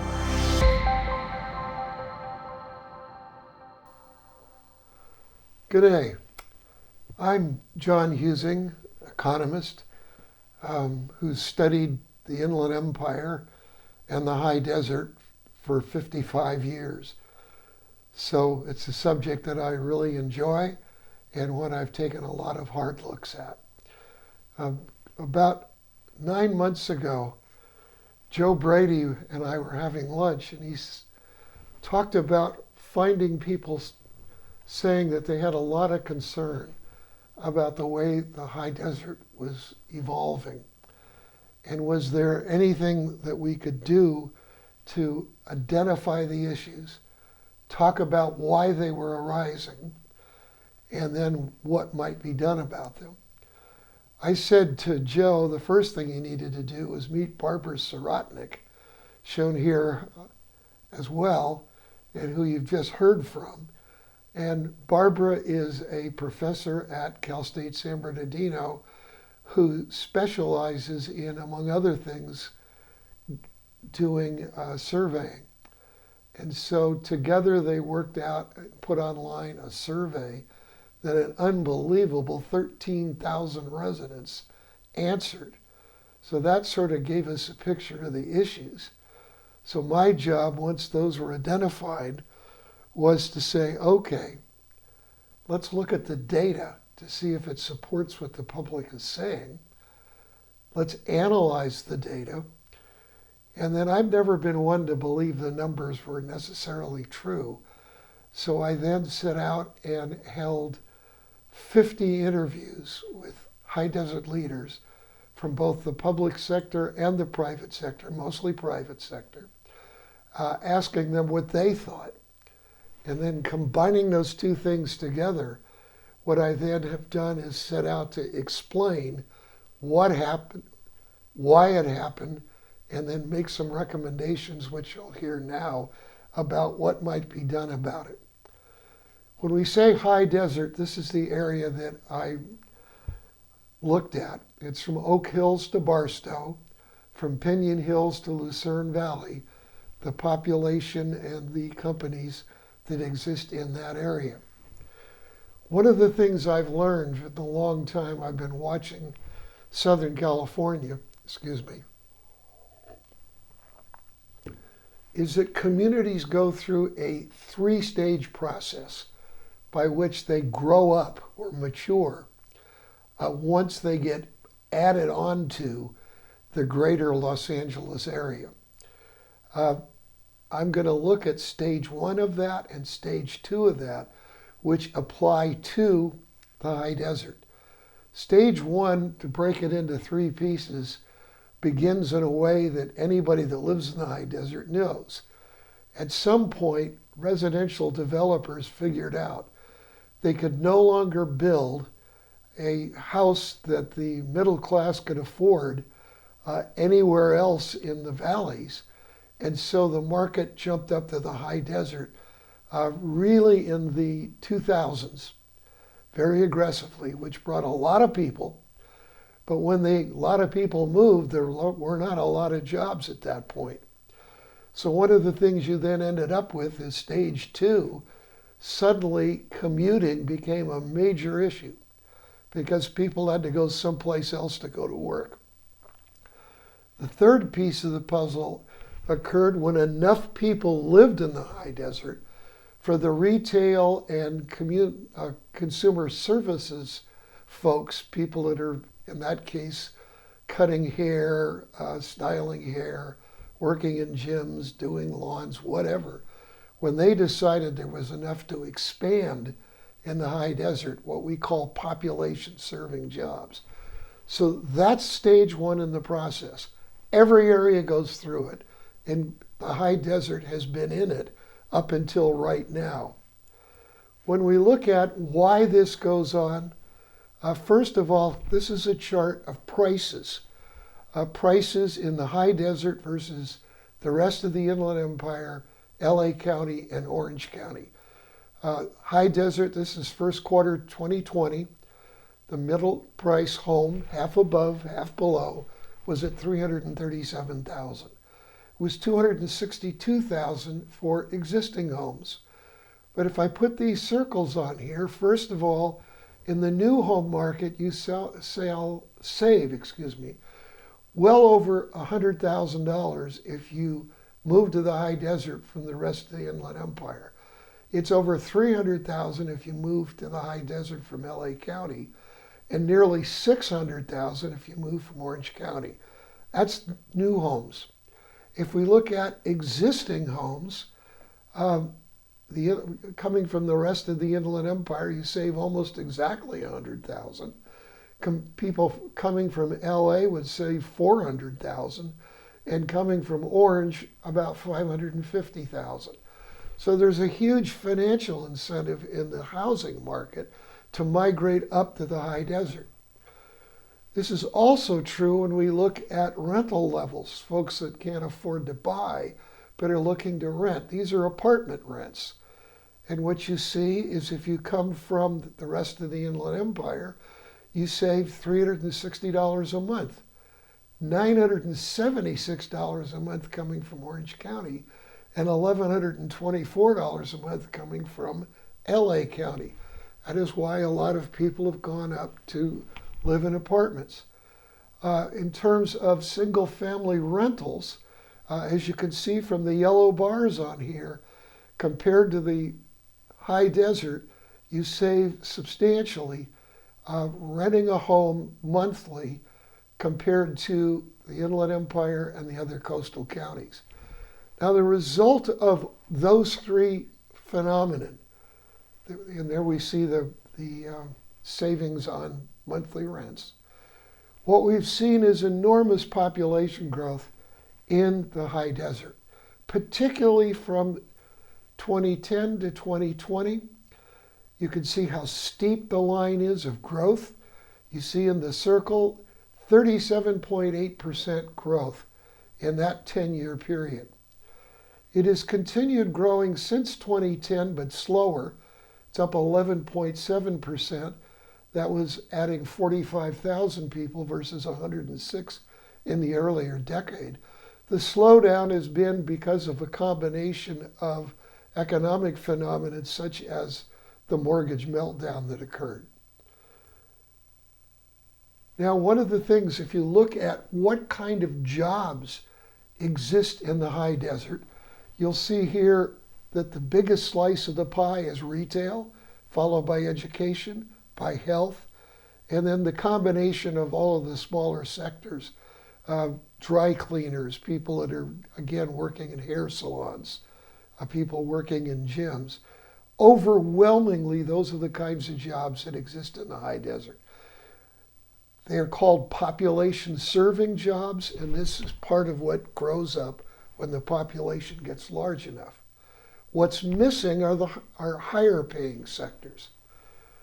As a result of that, we see in the first quarter of 2019 that the high desert is paying in its jobs 18.3% of companies located from Riverside to Corona, 16.1% less than the area Rialto to Yucaipa, and 11.3% less than the area from Ontario to Fontana. So across the board, the high desert's average pay per job is lower. Now, the thing that goes along with all these folks moving, of course, is commuting. Why that occurs is you have a lot of people, but you don't have a lot of jobs. Now, we measure that as economists by what we call the jobs housing ratio.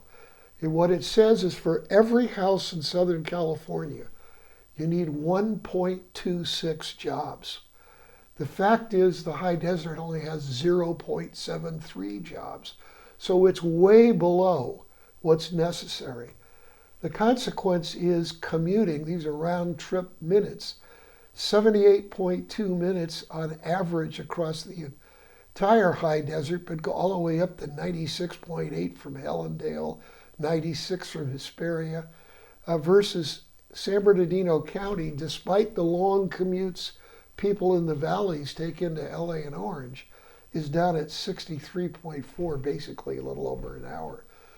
So that's obviously an issue that jumped out of Barbara Sarotnik's survey. So what are the recommendations for the I-5, which is where this all shows up? There are 3 proposals that have been made over the years. One is to add 2 lanes to each direction on the I-15. Now, every time we've added lanes in Southern California, they immediately get filled up and the traffic doesn't seem to go away. So it's never been a really good solution. But beyond that, there's just no funding to do it. They'd have to be toll lanes, and the tolling would have to pay for them completely. A second option is to get people off the I-15 onto the frontage roads along the side. Once people go into the pass, heading down, move them off along roads that are parallel that work their way down into the valley. This is really expensive because you'd have to do some road cuts out of almost vertical cliffs. You would have to build an overpass, and one possibility, over the I-15. It's expensive, and again, the money's not there to do it. The last and sort of pie-in-the-sky idea was to take the train that's now scheduled to go from Apple Valley up to Las Vegas and shoot it down to Rancho Cucamonga, where it would tie into the Metrolink operation that goes to San Bernardino one way and to LA Union Station the other way. And then use Uber or Lyft off the corridors to get to your jobs. Well, the fact is, not only is that no longer pie in the sky, it is now feasible, doesn't take a lot of public money, and it is timely. And so the San Bernardino County Transportation Authority and the builders of the high-speed rail to Las Vegas have been talking, and those talks have gotten very serious. And that is my recommendation, that the leadership of the high desert really work with San Bernardino County Transportation Authority to have that solution be the one that is chosen. Now that's the number 1 set of issues. The number 2 set of issues come because of the nature of what happened to the high desert when the mortgage crisis hit us. We first of all had mortgage craziness, and you see these little dots, which are existing home sales, and what are they doing? They're going up very fast to a high of 2,149 seasonally adjusted sales late in 2005. At that point, everybody thought it's going to keep going up in price, and therefore that's wonderful. But what you had underlying this was you could borrow money, but you didn't need to qualify for it because they were basically shoveling it out the door. Unfortunately, with the idea that prices would just keep going up. Well, they didn't. So prices crashed, and we ended up with lots of people who had either bought homes that were too expensive for them or cashed out their existing homes, which were to buy SUVs, to buy four-wheelers, to take vacations, whatever. So the result when prices crashed is people are upside down. And so you can see there the foreclosures going way down in terms of the number of sales that are occurring. Now, what happened next with all those houses available is the landlord groups. These are people from Asia or just foreigners in general. These are Wall Street companies, jumped in and acquired all those homes. And why did they acquire them? Well, their original strategy was to first rent them and then sell them and get the capital gain. Unfortunately, it's gotten in the water that they just are holding them and continuing to rent them. After that, the market settled down, but the legacy is to leave behind this huge number of rented homes. Now, looking at how that affected the various communities, in gold on this chart, these are by school district, you see the speed of growth between 2010 and 2018 of the number of single-family rentals in the high desert. 55.8% in Victor Valley, 54.8% in Hesperia, Apple Valley 46, Snowline 20. Barstow didn't see as much of it at 13, and then Lucerne Valley was almost 61% growth. So a huge growth in the number of detached single-family rentals existing in the high desert. Rentals altogether went up 46.7% in that period, even though the number of single-family homes expanded only 6.4%. As a result of all that, where in 2010, 21.4% of houses in the high desert were rentals, that jumped to almost 30%. Anytime this happens, and I've watched it happen in Pomona, I watched it happen in San Bernardino, in Moreno Valley, it's occurring right now in the Hemet-San Jacinto area and in the high desert. It has been very difficult for what it's done to the communities.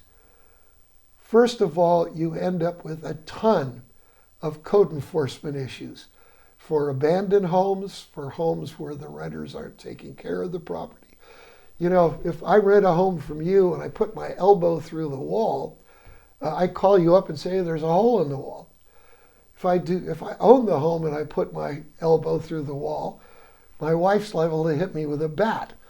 So the fact of the matter is that there is less care of homes with renters than owner occupants. You've also had a lot of trash on properties. And then in the bottom left, you see a sheriff officer inside one of the homes in the high desert where pot is being grown. And as you know, that has been a major issue up in the desert, putting enormous pressure on the sheriff's office and also on code enforcement. Equally difficult has been a rise in violent crime, which the public really emphasized in Dr. Soratnik's survey. You've seen that the number of crimes per 1,000 people these are violent crimes, from 5.1 to 6.8. That was up 43% from 2010 to 2019. Incidents were up 1,374, which is 132%, even though the population only grew roughly half that. So what are the recommendations about single-family rentals? Well, first of all, there is a need to get rid of a good portion of them, to get them back to owner occupancy. These neighborhoods were never zoned to be the equivalent of an unmanaged apartment complexes. What they were supposed to be was family-owned, single-family residences. So the cities need to make that a policy that that's what they want to do. So you need to identify them, which actually isn't all that hard. You can identify them very simply by going to the county records and ask, where's the tax bill go? If the tax bill is going to the house, it's likely not a rental. If it's going someplace else, it probably is. Then in order to rent, cities are allowed to charge business license fees and inspection fees for the property before it can be rented. Under Prop 218 in the state, you can't charge anything you want. And I did an analysis, and it looks like cities could be charging for the combination of those two $304.44 for each license to rent. That is higher than any of the cities are doing now. But given the impact that these facilities or these homes are having on costs to take care of the community, I would suggest it's definitely justified. In addition to that, cities need to aggressively pursue code enforcement non-compliance. Under state law, if somebody's not taking care of their property, the city can fine them $100 for a second time in the same year, $200 for a third time, $400, and for more than three, $500 for each incident. And you do have properties that have been that out of control. If in inspecting they find building and safety violations, it's $100 for the first incident, $500 second, and $1,000 for two or more incidents. So this puts pressure on the people that own them to potentially get out of the market in this area. Now, the purpose of this is not to get rid of renters. What we'd like to do is convert renters to owners. So you need to determine when a house is about to be sold. You can use FHA and First-Time Home Program, California HFA, or the veterans loans to help people that are renters get into homes. And then you have a ton of nonprofits and county organizations that can counsel people on buying homes. Again, the purpose is not to get rid of renters, it's to turn them into owners, but certainly to get people in the region back to living in homes that they own. Now, that's the two huge issues coming out of stage one. It is where the Victor Valley currently sits, and it sits there for a reason. It's the newest area to join up to LA, and it is an entirely natural process for it to go through. The problem is it hasn't got into stage two of how areas grow up. Stage two again occurs when home prices keep rising. They start to get beyond even what middle class people can afford. And that is a sign that the market is becoming a little bit out of control. Then we look down in the valley and what do we see? Well, these pictures are of logistics and manufacturing facilities. The large boxes, the manufacturing facilities down the hill. And here's the problem that you're seeing down the hill. The land is almost completely saturated. So if I'm a developer who wants to respond to the demand for logistics facilities for companies like Amazon or Walmart or whatever, I'm running out of places where I can build things down in the valley. So the number one and first target for getting the high desert into stage two, where the jobs pay more, is logistics. Now you've got two up there already. You have Walmart's facility, and you have Big Lots, both in Apple Valley, that have recently been built, running around 1 million square feet, which shows that the market is starting to become ready for this move. In addition to that, Prologis, which is one of the large developing companies, has joined with Sterling out at Southern California Logistics Airport because they're very interested now in testing the market. In talking with the folks at Prologis, one of the things they indicated is their competitors are also all taking a look at where they might be able to expand. Now, we need this expansion because of the economic levels in the high desert. Circled here and in the left in the high desert as a whole, 21.8% of all people living in the high desert are in poverty. That's 1 out of 5 of everybody. If we look at children, it's 30%. Now that is way out of line. If you look at San Bernardino County, which is not exactly the epitome of what you'd like to see, 21.8 versus 14.9, 30.1 versus 21.4. The high desert has much more poverty. When we look at students receiving reduced price meals or free meals at school because of low income, it approaches 3/4 of all the students living in the high desert. So there's a real issue with income that needs to be attacked. Now, when I say that land is disappearing in the valleys, if we take all the land that was still available to build big facilities back in 2018, there were 157 sites, of which 42 were in the high desert, 21 in the low desert, and 59 in Moreno Valley Paris, which is so tied up in lawsuits that will probably never happen. If you take the high desert out, take the deserts in Moreno Valley out, you end up with room for only 35 more facilities in 2018.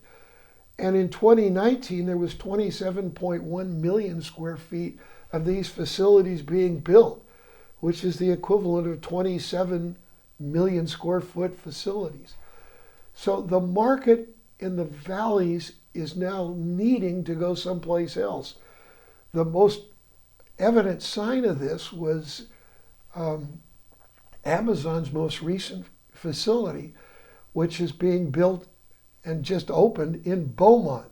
Who would ever thought it would get that far out? I remember spending most of my time studying what was going on in Ontario. Now we're all the way out to Beaumont. So you can see the market is starting to want to head north. Now, what drives this are two phenomena. One, imported goods entering through the ports of LA and Long Beach.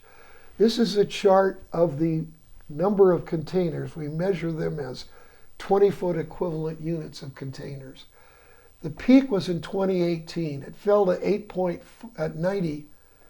90 million containers. It fell to 8.5 in 2018. That was, unfortunately, that's the effect of the tariff policies of the president. It's now fallen in 2020 through July down at 7.6 million, so way off. And you can see the recession there. I'm happy to report that a new number just came out at 8 million, so it jumped back up in August, which was really the strongest month of the year. So we're seeing some correction there in that growth. Second to imported goods coming out to the Inland Empire to be handled in the warehousing and distribution facilities is e-commerce growth. Now, all of you are probably buying online. I don't, but my wife does. And she's on Amazon, too often. Anyway, when we look at this chart, what do we see? This is the growth rates, not the amounts, the growth rates of e-commerce compared to the same quarter the year before. And most recently, when we've all been staying home and buying online, It jumped 44.5% in the last quarter, second quarter 2020 versus last year. Incredible explosion. Once that happens and we get used to doing it, the fact is it'll come off of that when we get back out of the house, but it's not going to come all the way back. So this is a phenomenon that's going to continue. In terms of all the goods being sold, it was 0.8% of all sales in the U.S. back in 2000. Because of that big jump at the end, it's now at 16.1% of all U.S. sales are online. Now, what's gone on in the Inland Empire because of these two phenomena, goods coming in from overseas, e-commerce, is every one of the dots on this chart is a 4-quarter running total. The most recent dot was for the 4 quarters ending in June. So for June to June year, 17,500 companies moved worth of square feet. Companies moved and took that much square feet and brought new jobs with them. This is not companies moving in the area. It's from the outside coming in, bringing new jobs. It's why the Inland Empire this has been the fastest growing sector in the economy. How much space is left? Hardly any, 3.3%, almost a historic low. As a result of that, we've got 19.8 million square feet under construction in June of this year, which means we're using up more and more of that space that is almost now disappearing. Who's second place? The answer is almost who cares? It's LA County. But in this world, LA County, San Diego, Orange, Ventura hardly count. Now the question is, why hasn't it jumped to the high desert sooner? And that is because of drayage costs. Drayage is a truck loaded with goods going someplace. From the ports to Victorville, $775 is the cost of that truck trip. You could see San Bernardino, Moreno Valley, and Paris. Those destinations are much less expensive. So it's 24.4% less expensive if they go to San Bernardino, 25.8 to Moreno Valley, 30.9 if they go down to Paris. So this is what the advantages of the high desert have to overcome if in fact the companies are going to make that change and come up to the high desert region. Now, this then gives us our first priority, which is to get logistics moved. And by the way, I should add one fact as an advantage, and that is that you are in the Mojave Air Quality Management District, not the South Coast Air Management District. South Coast is putting enormous pressure on the logistics industry, to the point is some executives are thinking of completely leaving California and trying to serve the LA market from either Arizona or Nevada. So it's a target. Again, that's an advantage that needs to get in the hands of the people who build these facilities. Now that's the logistics. Aerospace, it's also a target. So you have, because of Southern California Logistics Airport, because of the wide open spaces of the desert, you have aerospace growing in the desert, very high paying jobs. You find these out at Con Ave at the airport. You find it with General Atomics, which builds things like the Predator. I love the Predator because my son is in the Army, or was in the Army. Advanced manufacturing is a third target. Why that? Because you've got companies already growing in the high desert, such as Reed Products, and they pay people that work in electronic and machinists, people like that, and the school districts are training for it. And so it makes possible moving those up. And again, they're under enormous pressure from South Coast Air Quality Management District, so they have a reason to migrate. Another is healthcare as a target. Why healthcare? You've got a big population in the high desert. It is growing. It's also older and younger. And as a consequence of that, you need to grow the healthcare sector. You can see there at Victor Valley College Nursing Department training, but we have training for all levels. It's doctors, it's nurses, but it's also all forms of technicians. So in the high desert, you have a real need for training medical personnel.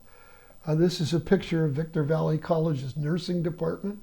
So that's one set of technicians. You have everybody from people taking blood to people doing sonograms, all sorts of technical jobs. And so it's a whole variety from technical up through nurses and doctors. Very good paying sector.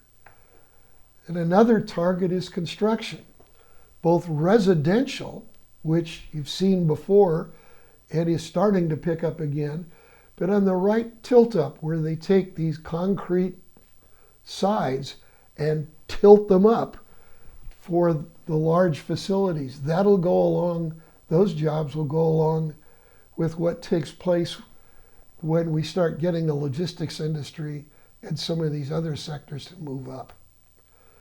Now, what are the economic development recommendations?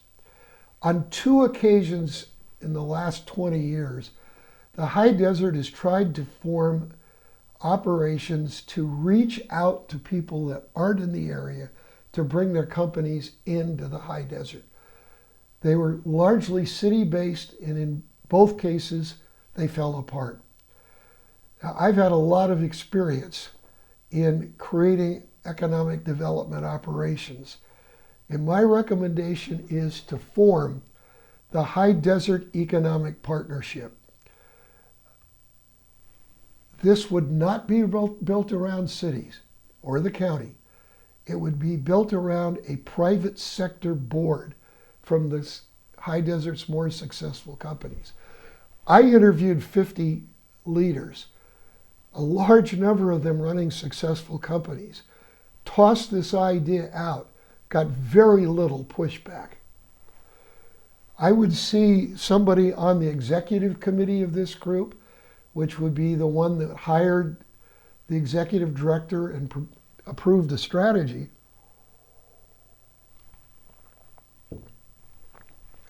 paying $15,000 each. $5,000 for non-voting firms who want to be part of the process. They want to support it. That could include the cities and counties who could have a representative participating in quarterly meetings, briefings, committees, and events. And I'd like the cities and counties aligned with it, but not driving it, because you need to be able to exchange information between the organization and the places where companies are going to locate. The target to start up would be $400,000. That could be reached with 20 executive committee members and 20 general members. One of the things that I would be asking people that are willing to join to not let that interfere with their support of the local chambers. We don't need wars. We need an organization to do a different function, which is to reach out. The executive director would recommend and execute the strategy to ensure those targeted that I showed you know about the location advantages of the high desert. I would propose a salary of $110,000 plus benefits to start out. This person needs to be very good. He or she needs to have an understanding of the Mojave Desert Air Quality Management District, because it's a huge advantage. Water issues, site costs, time lags, and development costs in the area cities and in the county areas in the high desert. One of the things I would almost insist on this, and it's what I did when I helped expand the Inland Empire Economic Partnership and change its direction from basically being government-based to being private sector-based, is that executive director be required to undertake one-on-one interviews with at least 50 executive and entrepreneurs of the high desert firms in the sectors that the strategy is going to try and recruit.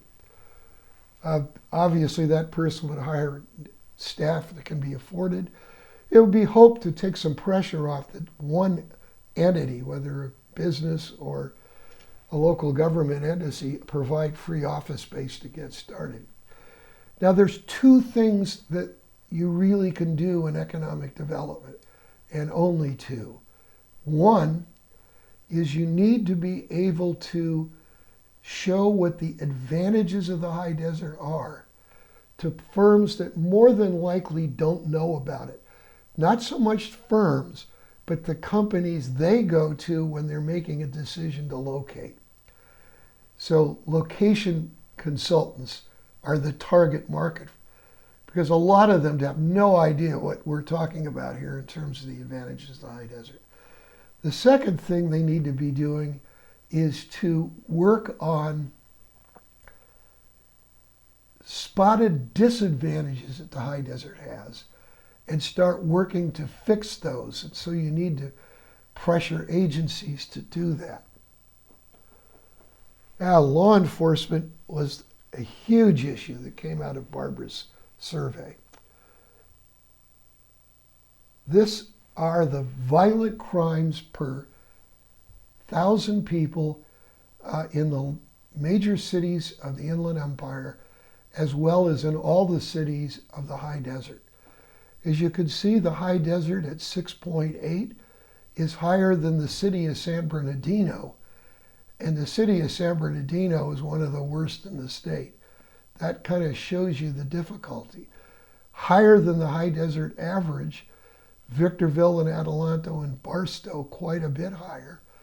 Hesperia and Apple Valley are a little bit better, but nowhere near the bulk of cities in the county. Property crime is modestly higher. Barstow is way out there, sorry. San Bernardino and Rancho Cucamonga are better off than the high desert. And then the next city in the high desert is Victorville, which is not quite as bad as Rancho Cucamonga and San Bernardino. And then it goes down from there, 18. Now these are, what are property crimes are larceny, auto theft, burglary. These are not as violent, but they still are crimes that affect people's lives. The sheriff's office, in terms of dealing with the crime issue, is frankly overwhelmed because of the staffing. Now, why is it so understaffed? And this is a picture of why. Most cities get their money off the sales tax. In 2006, the high desert cities combined collected $3.88 billion in sales taxes. 2019, after diving and growing back, that was up to $4.32 billion. So it had grown 11.3%. The problem, as you see in the yellow box, is inflation in that period was 30.3%, almost triple what the sales went up, which means the purchasing power of cities has declined from their sales tax revenues. So they can't buy as much. Each dollar they collect isn't worth as much when they go to pay for things. So that's why you have underfunding. So what are the strategic recommendations? And the staffing issue, Barstow has addressed theirs. It's why they have the lowest ratio per officer. They put a 1% sales tax on the ballot because they had not enough funds to do anything else. It passed 59.2%. That tells you the public in the city of Barstow gets it. The other 4 cities have high numbers and they need to do something. My recommendation is they take on a 1% sales tax to add sheriffs, code enforcement officers, and firemen. This is actually on the ballot in November for Victorville and Apple Valley, and we'll see whether or not the public is willing to put their money where their attitude is about the level of concern over crime. Public passage of tax increases is possible, as Barstow showed, and also the intense or high vote for Measure I transportation measures that people made because they understood that transportation was a mess. Now, by the way, public officials don't like putting taxes on, but they can be saved if the public in fact gets it and really wants something, they're willing to pay for it. Now, if the funds become available, what should be done with it? That's another issue. It should be split, I would suggest, between sworn officers, who are expensive, and a lot less costly non-sworn officers. Sheriff's Office calls them service specialists. These are people who can take reports, particularly if the crime scene is no longer active, collect evidence, close traffic lanes, enforce parking violations, all of those sort of ministerial functions that don't require a sworn sheriff officer. That frees up the sheriff's officers to be more visible, which is really one of the things absent right now because they're all at crime scenes, and so they're not showing the flag in a sense. Also, it gives them some time to self-initiate efforts to reduce crime from their intimate knowledge of the community. It has also been suggested, and it sounds to me like a very good idea, to cut the communities into smaller districts that a group of non-sworn and sworn officers would patrol within, which would allow you to take your highest crime areas and put a few more people there to help damp that down. Then one sort of, in a sense, off the wall, but not entirely off the wall. You're all aware that cannabis is an issue in the high desert illegally in terms of growing weed inside houses. That's putting us enormous pressure on code enforcement and the sheriff's office to deal with it. Since California has legalized it, the California Bureau of Cannabis Control has the authority to fine companies or operations that are out of line $30,000 an issue. Unfortunately, they're still getting their act together, and really enormous pressure needs to be brought on Sacramento to get a handle on this, because right now it's falling on local code enforcement and on the sheriff's office. They've got enough to do. They're not taking care of that issue. Now, education looms as probably the long-term major issue facing the high desert, whether it's elementary schools like Phelan, high schools like Sultana, community colleges like Victor Valley and Barstow, and then you have the Mountain Desert Career Pathways Project, which is trying to knit those all together. One recommendation before I get into dealing with that, which is an immediate issue, and that is local funding needs to be developed to supply online access to every high desert student, since they're all locked down by COVID-19, and many of them don't have the capability to do their schoolwork online because they just don't have the ability. Now, this is a huge challenge. Amongst the adult population of the high desert, 50.8%, this is 25 and over, have no education beyond high school. You can see that's higher than either of the two inland counties, 9% above LA County, and almost 20% above San Diego and Orange. So this is a real difficulty. It lines up with why incomes are lower. If we reverse it and look at AA+, which are the taller bars in blue, or we look at BA+, you see there's very few people in the high desert with a bachelor's degree, 13.4% of the population. That compares to 21.4 in the county, which is not very good. LA, San Diego, Orange, 32, 38, 41. Those, if you add AA degrees in, that 22 compares to almost 30 in the two counties, almost 40 in LA, and over 45% in San Diego and Orange. Essentially what this says is the third stage in the growing up of a new area added to LA is not even on the horizon for the high desert, because that's when high-end companies in offices with high-end jobs migrate. There isn't a labor force to be able to handle those kinds of companies. So when we look at how the schools are performing, the state has a standard in English and writing and in math that they would like to see students exceed. On the math, in English, what you see is no district in the high desert has reached the level of success of the state.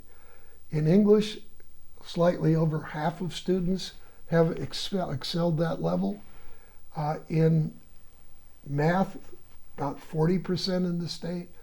All of the districts in the high desert are below the state.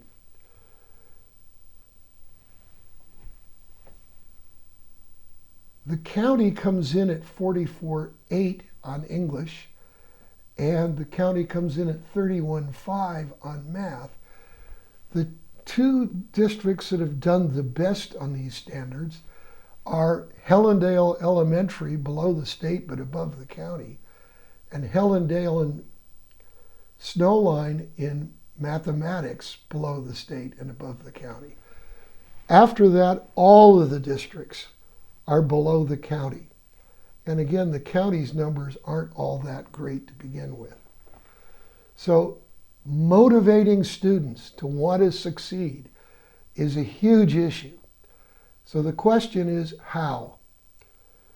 Well, one other thing is who's been completing their University of California and Cal State University coursework by the time they're seniors in the local schools. In California, 44.3% of seniors had. San Bernardino's not that far behind, 40.6%. Once we get into the high desert, the high is Apple Valley at 36.5%, down to 16.8% in Barstow. So there has not been a lot of performance on taking those courses and passing them in K through 12. Graduates going to college, California, 65.8%, Barstow, 61.4%, county average, 61%. All the other districts are in the 50s, from Victor Valley at a high of 57% to 53.8%. These were seniors graduating in 2018 and went on to college. Now, K through 12 strategies that are working is an important issue we face. That is, how do you motivate kids? How do you get them to want to learn? How do you get them and their families to want to aspire to go to college? This has been, for my 55 years as a professional, a huge issue we've never really solved. But there are two places that have done really good work of late. One of those is in the Coachella Valley, the low desert. They have a program called One Future Coachella Valley. And what it tries to do is get students interested in their coursework because they see its relevance to the real world. That it isn't just doing algebra, that understanding that that may have something to do with working in home building, or something to do with becoming an engineer, something to do with becoming a doctor. The program tries to do that by interacting heavily with the local business community. First of all, elementary students in that area, in their K through 8 work, K through 6, health, science, and STEM careers, they look at as possible futures. This is brought to them in the classroom.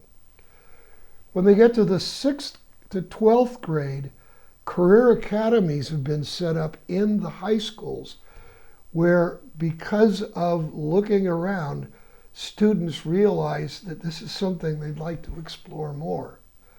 So from 6 to 8, what they do is they go on lots of visitations to firms and agencies to see what the world of work actually looks like, to try and whet their appetite for some sort of career. From 9 to 12, they can then choose in an academy where their coursework is directly related. So for instance, a healthcare academy, their coursework would deal with the issues that doctors, that the technicians, that the nurses have to deal with, so that there's some relevance rather than just abstractly taking things for no particular reason. How do you write a memo from a nurse to a doctor, from a executive over in some part of the hospital to a staff? How do you do those things? First thing they do in 9 to 12, the earlier years, they job shadow, which means go to a site and follow people around that are working to get an understanding of what the jobs look like, what the environment is like. Later, they can qualify to actually work as interns if they really do their efforts well. They have help from mentors in the industries of the academy, giving them technical advice and critiquing the work that they're doing in school that relates to that sector. Their instructors will be paid for internships or externships where they actually work on the job during a period when they're not teaching, so they have actual job experience to bring back to the classroom. As I indicate, they're paid for that work. This has been going on for 7 or 8 years out in Coachella Valley. It has become increasingly successful. At graduations, students who've gone through the programs are pre-qualified for community college or university in their fields, and scholarships and financial aid are put together to help them move on. Now that's One Future Coachella Valley. A different approach has been going on with a program called Promise Scholars. This is in the Ontario Montclair K through 8 district and in the Chaffey High School district. This works with students and their parents and this is in a community that's heavily minority, to basically convince the parents and the students that college level work, whether it's technical or academic, is very much possible for them.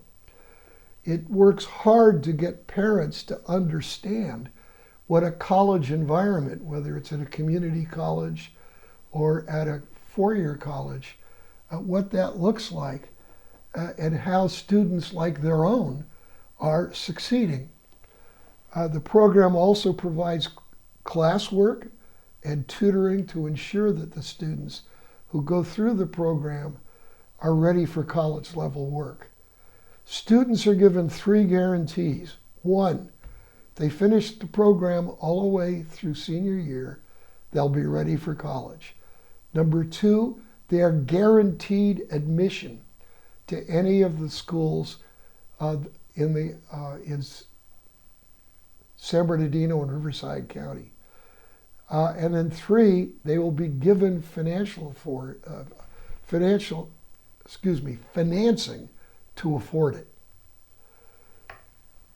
From kindergarten on in the Promise Scholar program, children and their parents are put into a process to create a mindset for a college future. Rigorous coursework starting in kindergarten on will assure students can achieve academic success.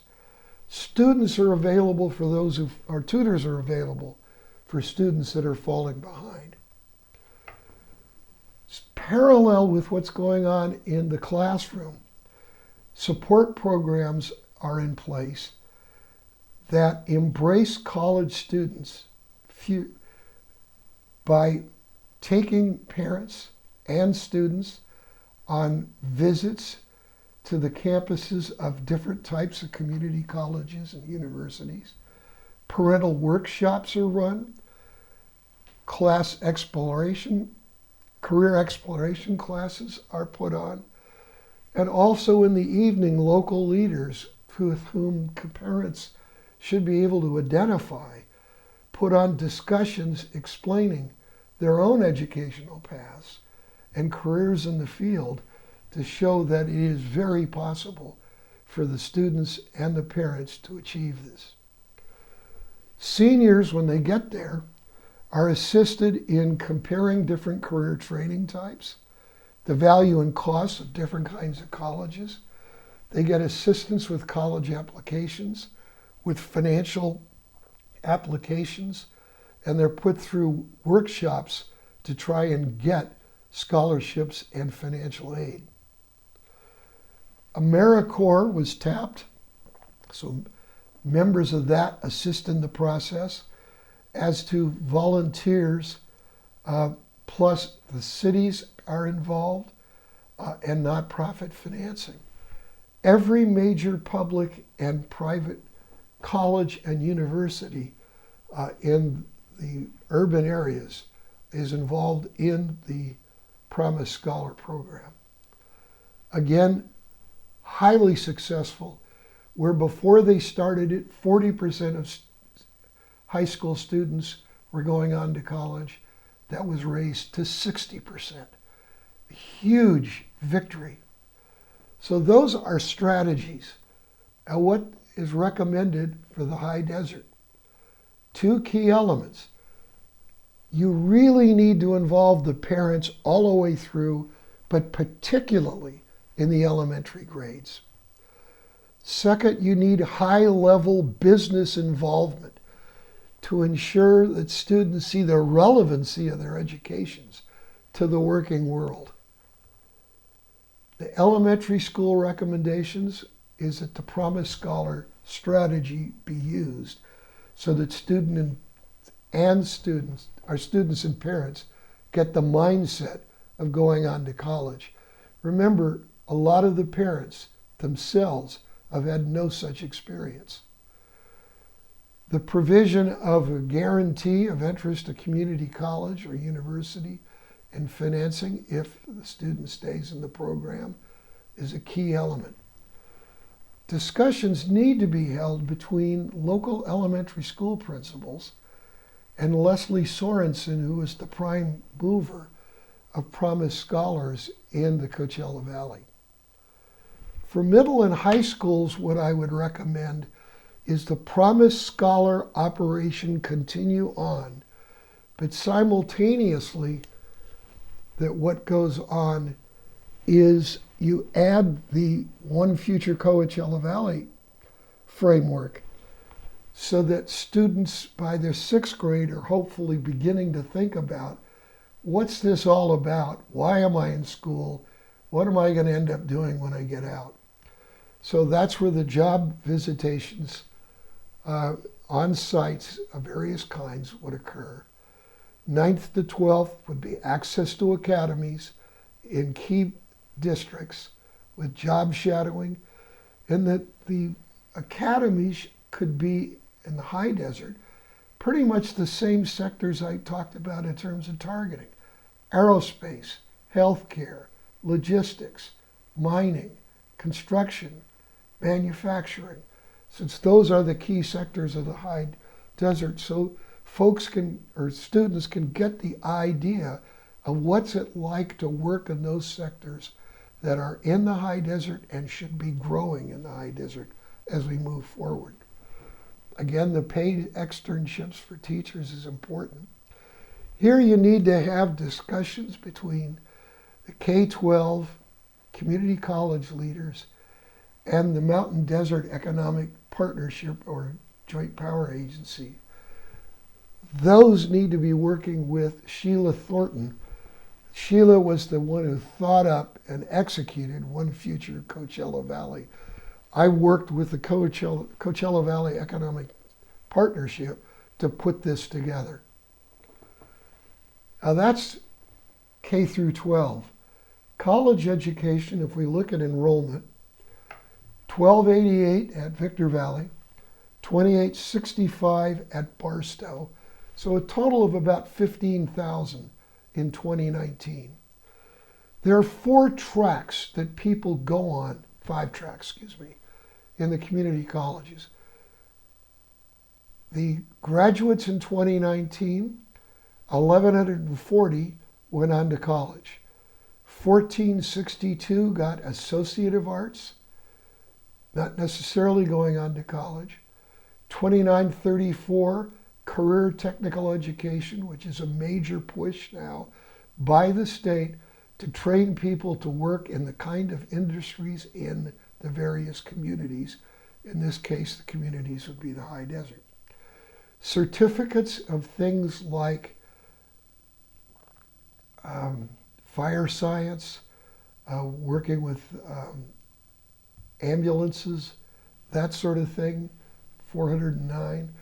And then you had 2,391 adults go back to take basic educational skills on the community college campuses to raise their own ability to function in our increasingly education-oriented society.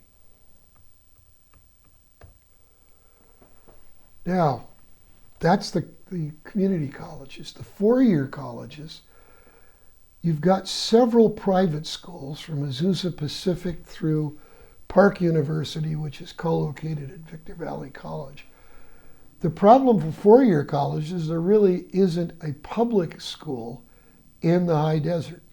There have been conversations with Cal State University San Bernardino, which have not gone anywhere, UCR and Cal Poly. In all these cases, the issue is you've got to commute down the 15 to go to classes on these campuses. So their education requirement for community colleges, it's good that they're involved with the Mountain Desert JPA group, which is trying to knit together K through 12 together with the community's colleges in a program like that in the Coachella Valley. As part of the K through 12, of course, you need to have the community colleges hosting tours by students and parents all the way through so that the parents have the opportunity, along with their students, to sample the college environment. These operations have been educating students for transfer work to the community, to the 4-year schools forever. The new emphasis on technical education is really welcome because that's central to most high desert sectors today. We need local businesses to continue to foster that effort and to participate in it. As for 4-year college, obviously there's a need. The area is not economically strong enough to have its own. So you've got to overcome the backup. I'll restart now. Four-year colleges, you need one in the high desert. It is pretty clear that unlike Coachella Valley, which has a lot of very wealthy folks living in it, one of them actually donated a campus to allow Cal State to have a campus out there. What you need is a public open there. The commute really stops the ability of students to easily go to four-year schools and still live at home. I believe that there is a chance that what's going on with COVID-19 may open up a solution. First of all, Cal State's already announced all of its classes this year will be online, which means the staff have to learn how to teach online, and students are having to understand how to do their homework and their interactions online. The second thing going on is Zooming. I think almost everybody that's watching this is Zoomed with somebody. That technology's taken off. The only problem I have with it is I forgot to invest on it when I suddenly saw how valuable it was. But if you put together people's ability to Zoom together with online classes, putting that together, you could integrate Cal State University San Bernardino, or for that matter, Cal Poly, completely into the high desert. What you might do is put a permanent campus office at either Barstow or Victor Valley College to handle enrollment and counseling of students. And then the students could participate in lectures or discussions online for the bulk of their work.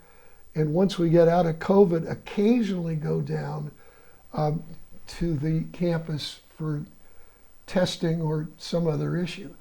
I will tell you that my daughter has finished her second 4 years, her junior and senior year, online, and now is just about finished her master's degree online. And it was exactly this process, using, again, Zoom for group discussions or in discussions with the instructor, making an occasional visit to the campus, which her case is in another state.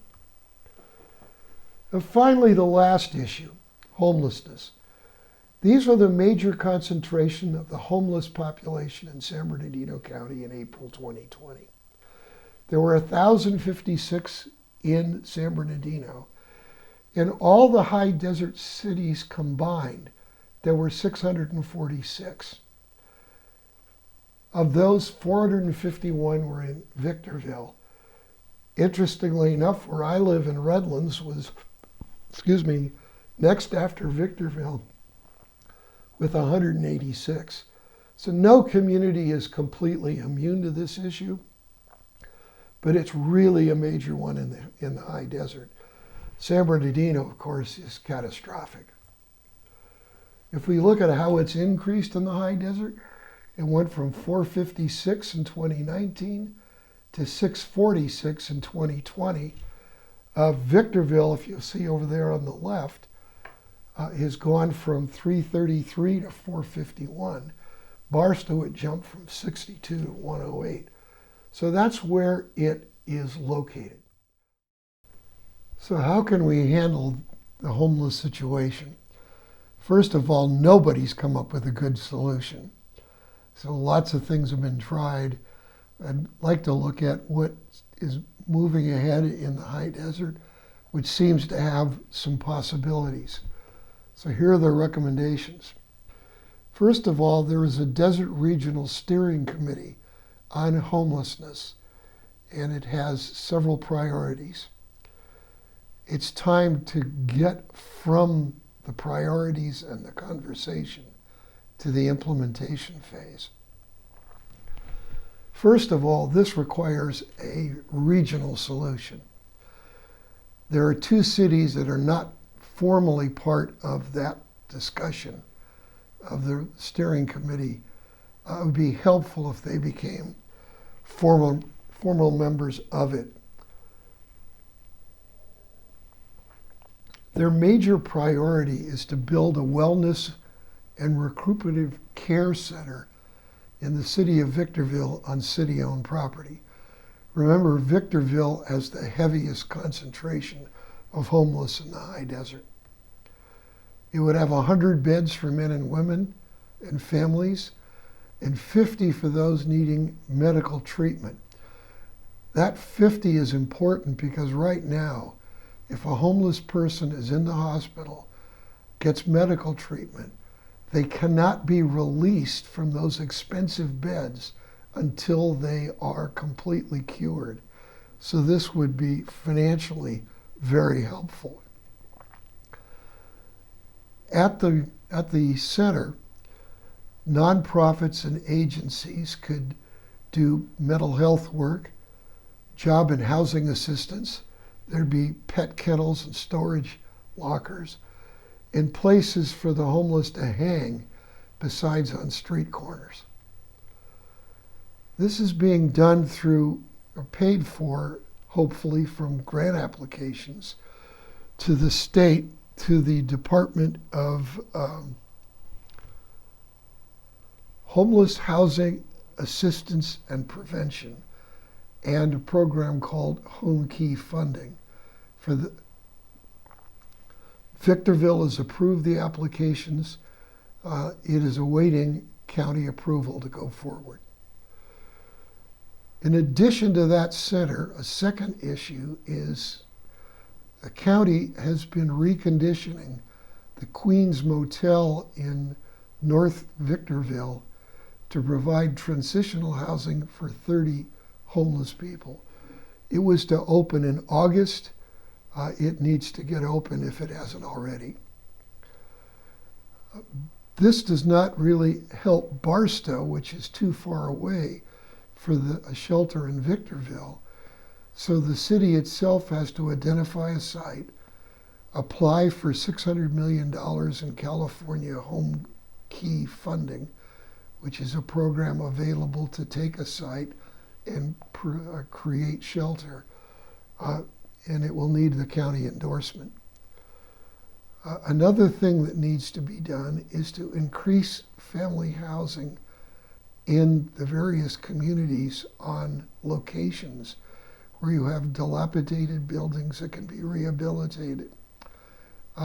There is a need to ID such sites. 36, for instance, have been found in Victorville, which has applied for funding. Again, at those sites, this would also help with the decay of housing issue that's come about from the single-family rental program. And then it would be helpful if some combination of agencies could help fund nonprofits to purchase small buses and vans which are used to take people, some of whom are homeless, some are not, some are shut-ins, for meals, shelter, counseling, and employment. And finally, given the fact that homelessness jumped as one of the top issues in the high desert, an organized effort to get elected leaders to give the needed assistance to the committee's efforts to move it from planning to implementation would be helpful. Now that completes my presentation. It completes the look that's been made at this whole issue over 6 months between myself and Barbara Sarotnik. Going forward, to whether any of this occurs, largely is going to be up to those of you who's watching it. If you would like this PowerPoint, you're going to be able to download it at www.johnhusing.com, which you can see on the screen. And the fact is that it may also be available other places directly in the high desert. I suspect that probably is something that Joe Brady will be arranging. I thank you very much for listening to this rather data-heavy and complex subject. I will tell you it has been an honor as well as fun for me to work on it. Thank you very much. High Desert Survey is here to help strengthen our community.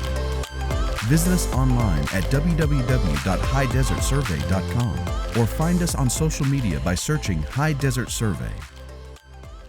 The biggest surprise of the results in the survey were a lot of statements.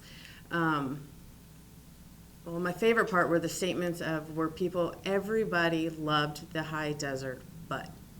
I love the high desert, but, and it was something severe to where the neighborhood they have bought their home in and started raising their family took a wrong turn, or the homelessness, or it was 7th Street. There was a huge but there was no lack of love for the high desert at the same time. The High Desert Survey is going to help facilitate that process by putting pressure on people to go ahead and get involved. It's also going to be the main hub of information where we are going to list out all kinds of resources of places you get involved with, whether it be Rotary clubs, chambers of commerce, city council meetings. There's a place for everyone to go ahead and get involved.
I'd like to thank everybody that took their Sunday to do this. And for those of you that didn't get a chance to view this live on October 4th, where we anticipate having about 10,000 people on Facebook, I want to thank you for watching this whenever you can.